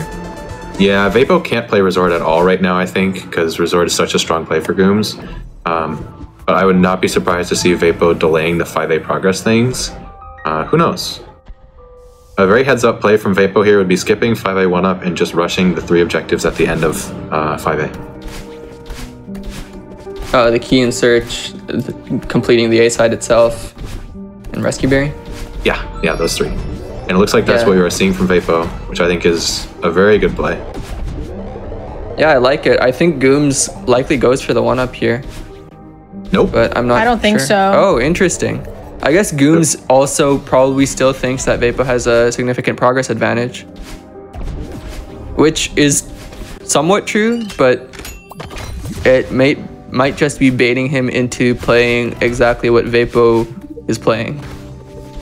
Yeah, I think we see a pretty extended race here. This is actually really cool to see. Vapo maintaining the lead because Gooms had a couple deaths in Cliff Face and went for some more berries. Yeah, wow. Okay. This is close. One thing that I will comment that Vapo is also really good on is knowing where his opponents are and when he cannot grade objectives and just has to rush for like super strong synergy like he is right now. That being said, of course, we do see Gooms going for this cassette and then probably headed into 5B. So it seems like Gooms expects to be behind in progress, not able to contest the late 5A objectives, and instead electing to get early summit access. Yeah, I think Gooms had no idea how close he was to Vapo. Like, could have overtaken, but it was... Okay, I like this from Gooms. I was going to say that there's no reason to go into 5B now, because there's about 3 objectives that are past Temple. So really, Gooms should just be going back to Resort if he's choosing to concede all of Temple. And here we are. And yeah, I think this is good. This is good. Honestly, I think both players are going to be happy about this because Vapo is going to get the knowledge on where Gooms is and also be able to clean up these objectives, while Gooms is also going to be able to clean up objectives of his own. God, sorry, I can't speak. Who comes out ahead from this exchange, though? I'm not really sure. I think I favor Gooms on this, honestly. It sort of depends on how long things take and what Vapo chooses to do after 5A. That's true. Where do you expect him to go? Maybe 7A to try and collect 20 berries and get towards 75? But you don't expect Gooms to be contesting that right now, right? 20 berries and 7A works for 75. Personally, I think 1A berries would be much, much stronger. You know Gooms has a decent head start, and so once you start seeing the 3A tick-offs, you should have time to do that. Yeah, I mean, once you see the 3A tick-offs, it's like the perfect opportunity to go back and try and grab all collectibles in 1A and get that progress towards 75 as well. We see Bingo drop from Vapo yet again, which makes a lot of sense. Only needing 1 key in search. This is a very fast one to get. Because Vapo can get this key and then immediately finish the checkpoint. So I just wanted to note, that is one of the spots right there. The room that Vapo was just in is one of the earliest Seeker kill spots in the game. So So that that may have made a difference in the previous game. But anyhow, back to what we're looking at right now. Vapo does tick off get one key and search. With that, we're at 4-3 in his favor, but Gooms obviously is going to get progress towards quite a few resort objectives here. One thing this does for Gooms is that it gets him a lot closer to 75 berries, and signaling progress in 3A almost just allows you to leave and go to 1A right now. I don't think we'll see him do that. I think we see him finish Huge Mess first. Never mind. He goes back into 5B. I don't know about this. I feel like if you want to go anywhere, maybe you go to 1A? 1A or like 5A 1-up or just other miscellaneous things early. Well, I think the question we have to ask is it possible to win without getting past 5A? And I think the answer is yes, but it's challenging. Of note is that this 5B play does work towards a lot of B-side synergy. We've got 5 binos and B-sides, 3 A-sides and 3 B-sides, 3 blue and 3 red hearts, and 5 B-sides. So, you know, getting a little bit of progress towards this is not just 7A access. Right, it could matter a lot for the late game if B-sides come into play. Yeah, I sort of just wonder if getting something like 5A 1-up is more important first. Yeah, generally, you know, a bird in the hand is worth 2 in the bush. Getting it 1 objective now is better than setting yourself up for 2 later in most situations, but if you can guarantee that you're going to get both of those objectives later, then sure, go for it.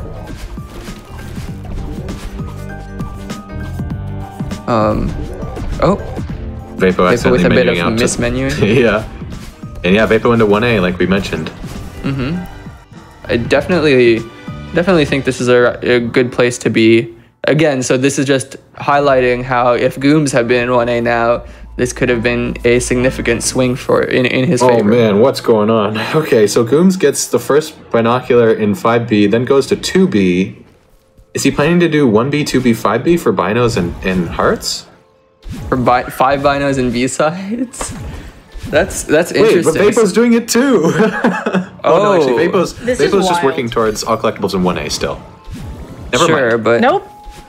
Okay, Going yeah, to B. Oh my god. This is interesting. Yeah, I guess they're Wow. both seeing this. I think probably there's a non-progress win condition that we haven't identified, so why don't we take a look at that right now. Gooms has 4 objectives right now. 5 binos and B-sides, 3 A-sides, 3 B-sides, 5 B-sides, 3 blue, 3 red, potentially 1-up in 5A. All collectibles 1A, resort B-side, resort cassette, graveless elevator shaft. What is that? 1, 2, 3, 4, 5, 6, 7, 8, 9 objectives. He doesn't need all. Yeah, he doesn't need all those. Yeah, and So, there's like- also the huge mess order. So this is Yeah. actually so potentially what happened is that Gooms identified that there's potential for this, and Vapo also saw the same thing and is trying to ensure that Gooms can't cash in on all this synergy and win the game without anything late. Yeah. One aspect of bingo routing that I don't think we've mentioned much is that thinking takes time.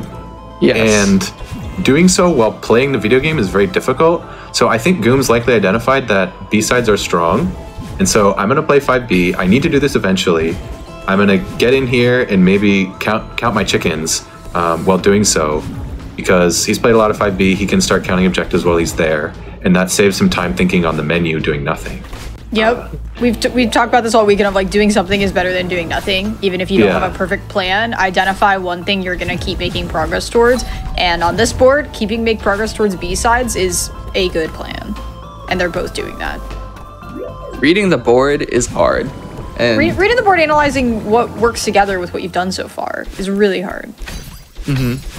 absolutely. And then beyond that, you also have to know game state and like what objective values are based on where your opponent's been. A lot goes into this. And I think we're seeing 2 players play at very, very high level right now. This is a really, really cool board. They're playing it very well. I think the 5 binos and B-sides is likely to go to Gooms here, right? Yeah, Vapo has not played 5B and would have to enter 1B still, I think. So Gooms should be in the lead for that, which I think is pretty important. And he probably needs this to stay in the game, I think. Gooms does need to get to the second one in 1B, right? Yeah, but Vapo's only about halfway through 4B at the moment. Yeah, it's looking like it's going to be Gooms' pretty handily, but completing 4B this early, I'm not sure about it. I guess the idea is that Vapo wanted to get all the binoculars from here, which is understandable, but I think prioritizing fast B-sides right now might have been the call. This is fast, actually, because Vapo doesn't have the 2A cassette, and so 2B is pretty slow. That's true, that's a good point. And so him getting this from 4B and 1B, I think was the fastest he could do it. But I just mean like prioritizing 3 blue, 3 red, and 3A, 3B.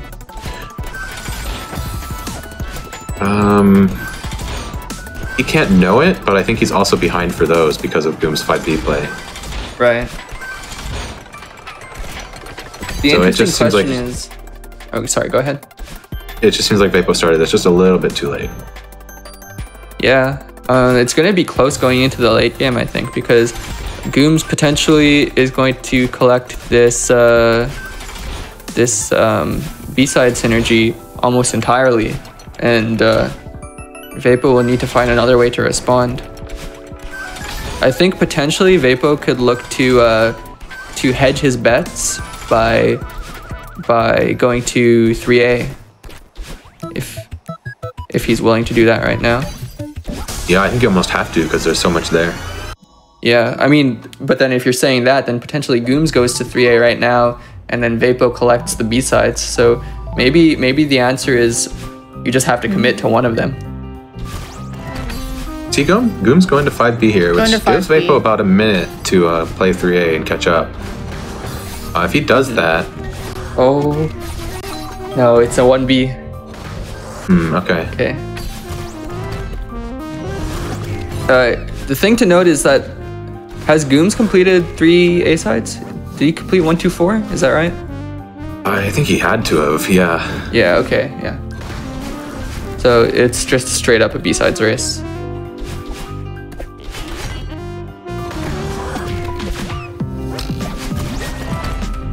I wonder where Vapo thinks Gooms got his binos from. I guess maybe Vapo was expecting that to be 4B, 5B, but even if it is, I think you still lose the 3 B-sides race. Yeah, this play doesn't make much sense to me for Vapo. The 1B play? I think this is he doesn't have the knowledge of the 5B progress for Gooms, right? He sees 5, well, I don't know. You see 5 binos and B-sides. Where do you think that Gooms is getting that from? I don't know. Regardless, like, I don't think it matters. Like, I think you should know he's ahead of you. Yeah, if you see 5 binos and B-sides ticked off that early, maybe the understanding for Vapo is that Gooms may see the 5 binos and B-sides tick off as enough dissuasion to stop Vapo from going for B-sides, and then Gooms would go into 3A. We see both players not really sure where to go here. Gooms goes into 5A start. Tough. Oh man, I really just want to see one or both players in resort right now. Alright, oh we my see a 5A goodness, and they're one-up making race. the same choice. Oh my goodness. I think this has just been a series of really unfortunate moments for Vapo in the mid game. It seems like it, yeah. I don't fault him for it. I think the decisions he's making are like informed, they're just barely incorrect. This 1-up is gonna be something. Gooms is playing super clean right now. Oh man. 4 berries. And then after this 1-up, where do you go? You get a... Gooms gets this, right? Yeah. Turns pink right as Vapo starts to collect the berries. Wow, that was close. That was really close. That is painful. That shows you how just a few seconds on the menu thinking can cost you an objective. It's 7-6 right now, but this looks super favored for Gooms. Yeah, I think Gooms might just straight up have a win condition from resort. It's How pretty so? close to at least. Oh, you finish your 3 blue, 3 red. Your huge best order, resort B-side, resort cassette, elevator shaft. That's 5 objectives right there. And then like you're super ahead towards complete 5 B-sides. Right. So you don't even need to risk stuff like all collectibles 1A. This is why I was sort of thinking that Vapo needed to realize he was behind in B-sides and then get into 3A to be able to take some of that synergy away. Yeah. But it seemed like that understanding may not have been there. I think Curious to see though. Gooms has oftentimes been going to Summit early, so... I think And Vapo once was just the like 5 seconds binos- behind on that 1-up too. Like it's just like so, it's so hard to know. I think once the 5 binos and B-sides tick-off happened, Vapo was afraid that Gooms would use that as an opportunity to go into a resort, and Vapo potentially could just get repeatedly locked out over and over, but unfortunately, they just ended up taking the same path there. Yeah, that could very well be. Essentially, Vapo just has to find where Gooms isn't, and he wins the mid-game. And Gooms needs to stay ahead of Vapo in the same spot, and he wins the mid-game. And the latter is what happened.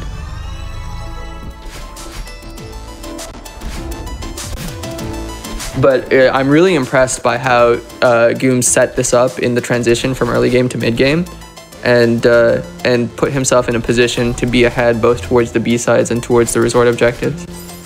Yeah, that was very impressive. Especially after the... what lockout was it? I don't remember.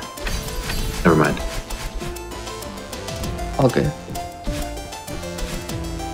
But yeah, just to go from that early game concept of heavily sacrificing progress to then transition into this space in the mid game, I think there was a very good read by Gooms that this board doesn't really care about progress. The only thing, there's 2 objectives that are past 5A, and everything else can be completed before it. Can Vapo snipe 3 blue, 3 red?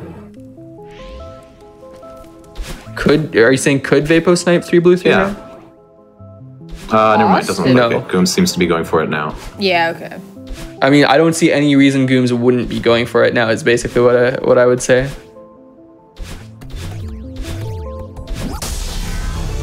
After marking off the huge mess order, again, this is like exactly what Vapo was worried about, but in the inverse direction here, right? Marking off the huge mess order signals that Gooms has progress in 3A, and so makes the rest of the objectives secure for Gooms, and so he leaves to do other things.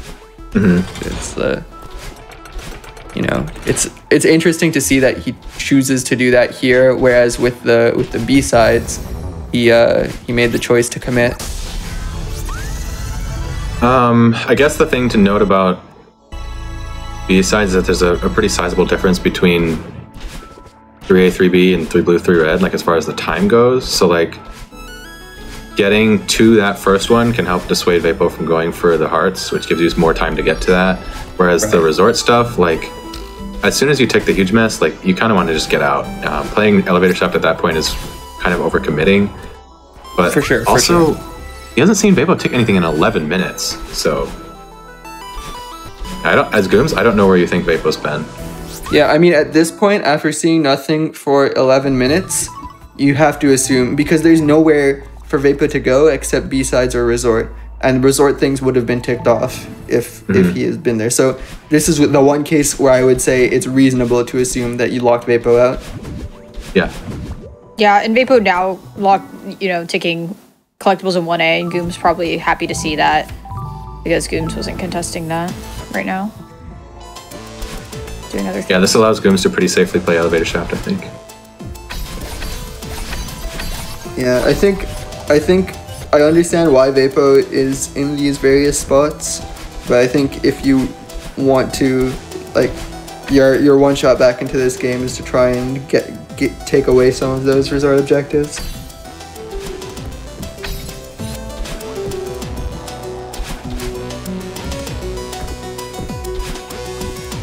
It goes at 7. At the same time, there is definitely, there is a possibility here if you can win. You have to win complete 5 B-sides and all collectibles in 4A if you're Vapo, if you're ignoring Resort. Yeah. Which, if that's the case, I guess that's where you have to be if you're not going to be in Resort right now. And I think the more important one of those is probably the 5 B-sides objective. But then if I'm Gooms, I already have 3 B-sides. I'm going to be going to all collectibles in 4A, and I'm just going to hard commit to that until it turns pink. Or sorry, until it turns blue. And if it doesn't turn blue, I win. And if it does turn blue, I just go finish my B-sides.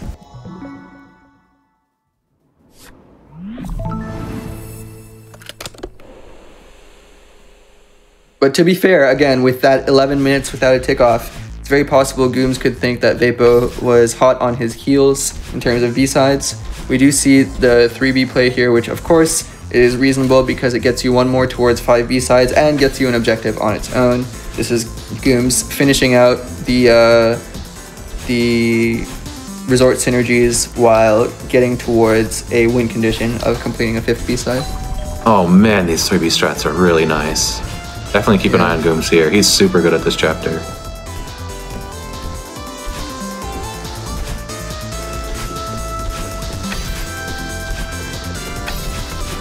I will say that Vapo still definitely can win this, but I think Gooms is too close to his objectives at this point, and you'd have to get a couple reads in a row correct.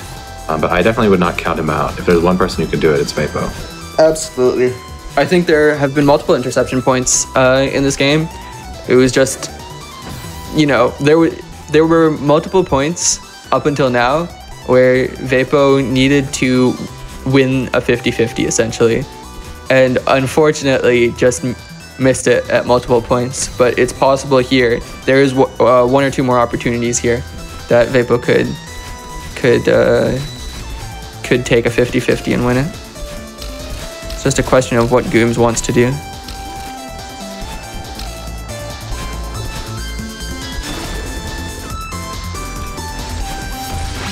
I guess one thing to note about B-side progress is that Gooms has access to, well, he's completed 1, 2, 5, completing 3 right now, and then can get to 4B pretty quickly.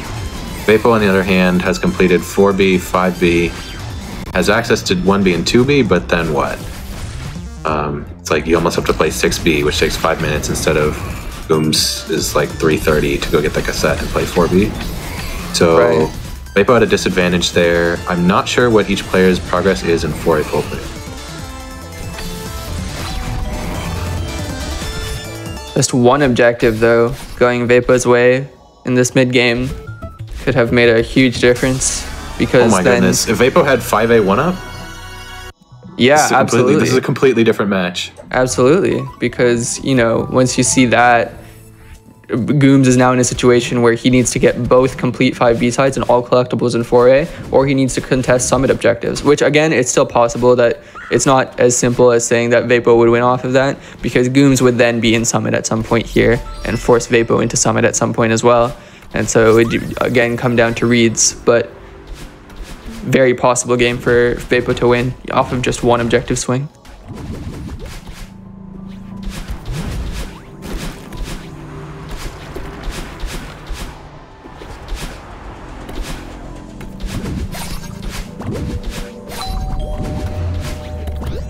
Gooms just making his way to the cassette here to unlock 4B and complete 5 B-sides. And Vapo trying his best to catch up here with this 5B play. Vapo completed 1B and 4B, right?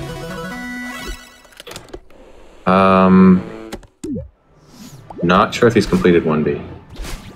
Okay. Yeah, actually he did. So then after this, we probably expect to see him go to 2B and then 6B if the game has not ended by then. Doom's multitasking, which makes sense. You definitely want to full clear this checkpoint while you're here for the cassette. Yeah, definitely reasonable. Keeps your options open.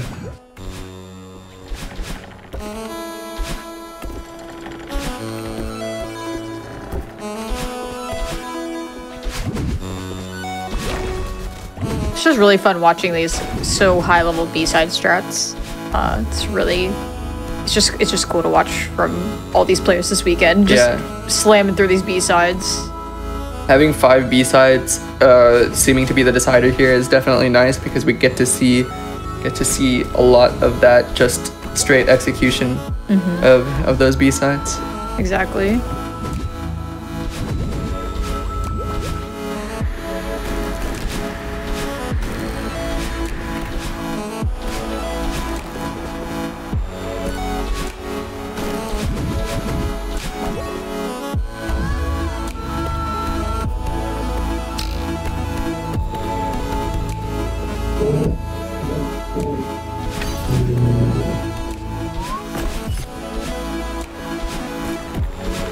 Are there any other objectives that Vapo could have sniped early? I don't really think so, not without losing too much time. Like 2 optional Theo cutscenes would have cost him like 40 seconds.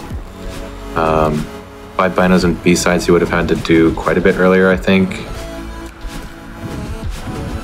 Yeah, I think it's just a question of potentially turning around for 1-up in a 5A earlier or trying to contest resort objectives, but it's a hard play to make. Obviously, so, you know, whenever we're making our calls, we try to say it from, like, you know, from the perspective of the player. They probably should think that this is the right play, but there's some things that the players just can't know, and we obviously do in terms of where people are. So in that situation with Gooms not going into 3A and committing B-sides, that obviously means that the correct play for Vapo is to be in 3A, but he can't possibly know that. An interesting aspect about the mid-game of this board as well is that you had like 4 objectives that are loosely summit related with 4 seeded 3K berries, 75 berries, 20 and 7A. Then you had like another 4 objectives that were 3A related, another 4 objectives that were B-side related. So like identifying what synergy is important for you to go for is super, super hard because you have to predict what your opponent's doing, what's fast for you to do, and sometimes even just knowing what's fast is hard in these. It is. Right. You might not always have the knowledge of how long something is going to take you. Something can feel longer than it is. And that's, you know, something you gain with experience, but you might not be able to recognize it in the middle of a match of like, oh, this one's actually shorter. I should do this first, or I should do this after. Yeah, and this is yet another board where Vapo down a lot of objectives, but up in progress towards like 3 or 4 right now. Yep. So I think this is another board that like if we let Vapo and Gooms play out these last few objectives, it would probably go to like 13-12. Oh yeah, I think Vapo's ahead towards pretty much every other objective. Maybe all collectibles in 4A has an opportunity to turn pink, but like if we were strictly playing to get as many objectives as possible, then Vapo would get 12. I have no doubt in my mind. But that's GG right there. 13-9. Gooms winning the match and the set. Well played. All 3 of those games were incredibly close. The scorelines were different, but the storyline was much the same. We had key moments in the mid game that ended up deciding much of what happened late.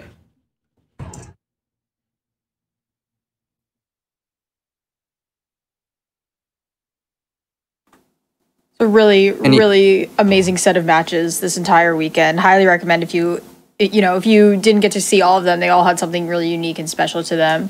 So you can go back and watch it on the GDQ YouTube. And we also have plenty of other bingo tournaments that we've had before on the Celeste community Twitch as well. We have collections of all of those. There's been some amazing bingo matches over the, years we've been doing this.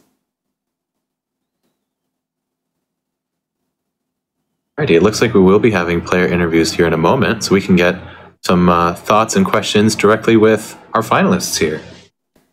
Yeah, awesome. Whenever, once we get confirmation from both of our players, I think we'll, bring them in, unmute them. We can have them just talk a little bit about their thought process throughout that entire best of 3. So we'll be hearing from both Gooms and Vapo here whenever we get that set up. I'm excited to hear their thoughts about the set and how it went.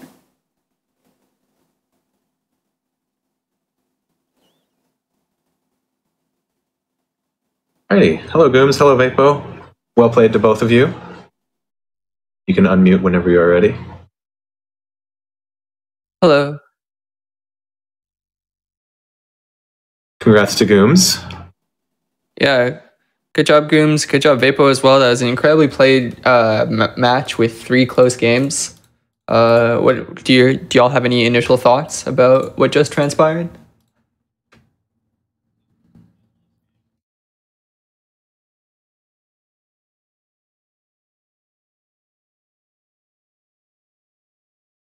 Yeah, that was definitely a tricky board. I was pointing out to Akko and Court that we had sort of like 3 big. Oh. One sec, we're getting Gooms to unmute in OBS. Hopefully, are we good now? All right, go ahead with that again, Gooms. Yeah, I was just saying that the start of that game was like really threw me off because there was like no late game on the board, so I really struggled to like plan a route out there. Vapo, do you have any thoughts on that as well?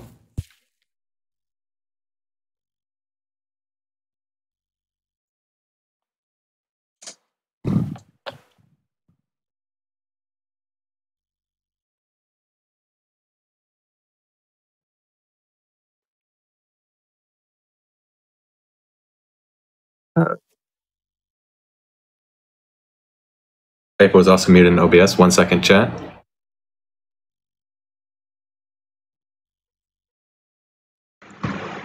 Test. Okay. Yeah. It was a very interesting last game. Like, I'm very used to playing from behind. Like, can you hear me on stream?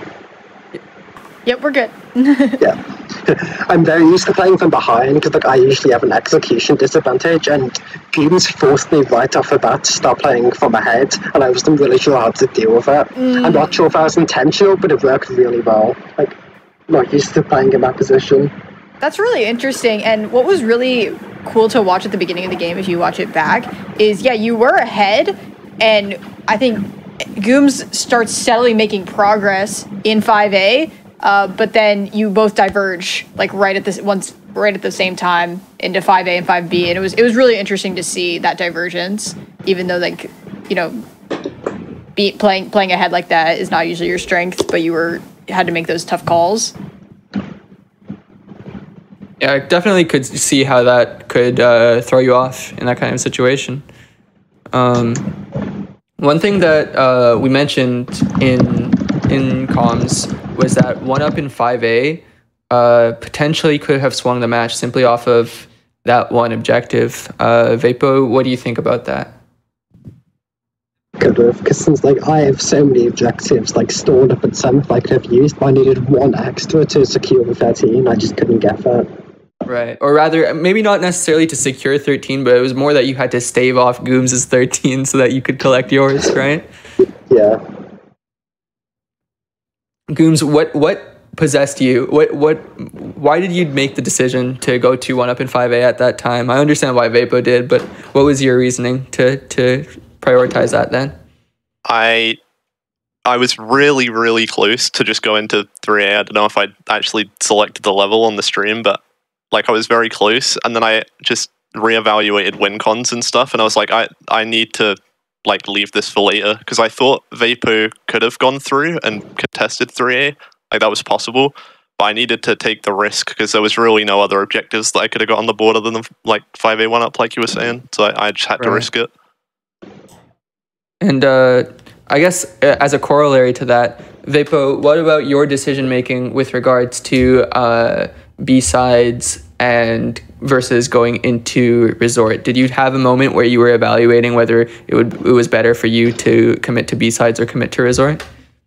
I knew I was behind the B-sides, but resort never really felt like the option still. Like, I'm pretty sure, I don't remember when Gooms claimed progress in 3A, but like I had a feeling he went to first pass.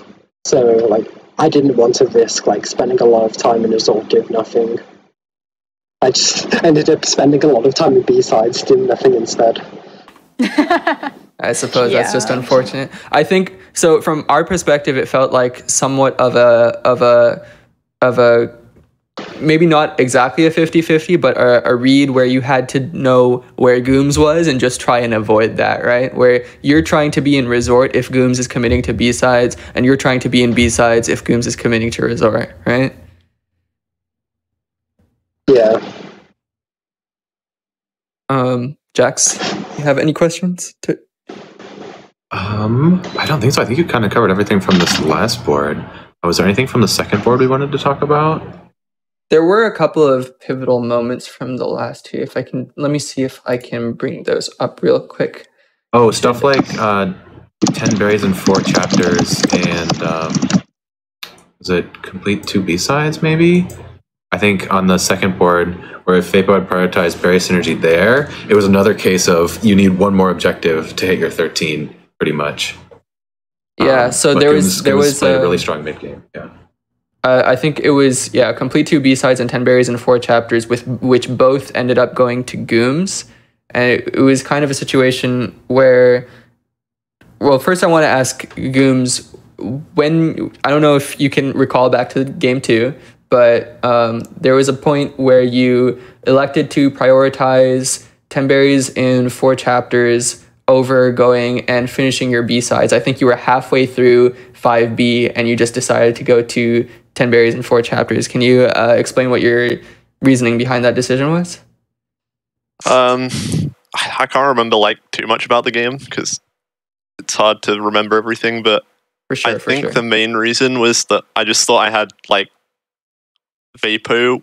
I had the read wrong. I thought Vapo was going to commit to B-sides, so I thought I had enough time to get the 10 and 4, and I could afford to go back for it, but well, you did. You did get the 10 and 4. Oh, wait, I did? Yeah, oh, you did. Yes, yeah. Sorry, let me make that clear. You ended up getting both 10 berries and 4 chapters and complete 2 B-sides, and I believe that was a pivotal moment that allowed you back into game 2. And so I was wondering, from your perspective, Vapo, what was the, if you can recall, what was the value proposition for 10 berries and 4 versus complete 2 B-sides? I believe you lent towards complete 2 B-sides instead of 10 berries and 4. I'm guessing because that seemed like a more safe objective to you? I think so. I have room for one bingo board in my head at a time, maybe 1.5. I see. Yeah, that's very fair. Remembering all games from a best of 3 set is super hard because you have to think so much while you're playing, and I commend you both for all the routing you did today. It was a very excellent demonstration of skill. Yeah, especially I want to say it's worth noting that it's actually a very big skill to be able to forget the previous board so that you can focus fully on the current game. So if anything, it kind of works to your advantage to be able to flush that from your mind once you start a new game. Tough. But that's about all I have to ask. Yeah, I think so too. Thank you both so much for talking with us, giving a little bit of insight. It's always fun to talk to the players, after the matches and get even a little bit more context into what the players are thinking, because it's so different than what we see in many ways. So, and yeah, GG's to both of you for just an awesome set. It was really fun to watch. Yeah, thank you so much for giving us an entertaining 3 games here to end the day. GG. Yeah, and thanks for having us on as well. It was really fun. Yeah, and final congrats, of course, to Gooms for winning. Thank you. Absolutely. All right, so as we close out our weekend of bingo, have a couple of announcements from some of our Celeste community organizers. And again, shout outs to everyone who helped make this event happen. Had a lot of help from the commentary team, getting everyone together, and all the runners, did a great job of figuring everything out so we could all have this awesome tournament. So I'm going to hand it on over first to Akko and Jax to talk a little bit about things that are happening on Celeste community. Yeah, so these tournaments we hold pretty frequently over on twitch.tv/Celeste Community. And the next thing that we'll be having there will be starting in early August, and that is a 16-player double elimination Benny Percent tournament. So that will be more standard Celeste speedrunning, but a category not as often seen. So we'll be opening up signups for that soon. And yeah, I'm very excited to see how that plays out. Additionally, I would recommend that you subscribe to the Celeste Community YouTube channel. Later today or potentially tomorrow, depending on how long it takes to finalize things, we will be publishing an updated version of the Any Percent TAS, the All Red Berries TAS, and the True Ending TAS. So there's a lot to look out for on those two channels. Those three videos will be rolling out in the next couple of days, and then that Any Percent tournament will be starting in August. The plan is for that tournament to run for 3 weeks. And yeah. And also, if you're a fan of what you saw today and yesterday, if you love Celeste Bingo, we run these events pretty regularly on the channel, and I would love to see a lot of the people that I saw in chat here show up there as well on twitch.tv/Celeste Community. Yeah, of course, this weekend we saw really super high level play, but our next tournament of Bingo would likely be with beginners. So this is a very open activity, I would say, in that the threshold for what you need to play is find an opponent who is as skilled as you are. And so as long as you have beginners to play against, which there are many, you can definitely participate in Celeste Bingo. You can also go to the Celeste Community Twitch channel, which Frozen Flygon has so conveniently linked in chat, and type !Discord there, and you can see our Discord where you'll be able to find beginner matches of your own if you would like, and maybe prepare for the beginner version of this bracket, which will be running on the Celeste Community channel at some point, some uncertain date in the future. Yeah, probably early fall. I won't promise a date though. Yeah, absolutely. So there's a lot of awesome things going on, you know, in the Celeste community, on Celeste community. I know you all are Celeste fans in the chat, so it's, you know, you can stick around and also just become a part of it. Participating in bingo tournaments as a player or a commentator is really, really fun.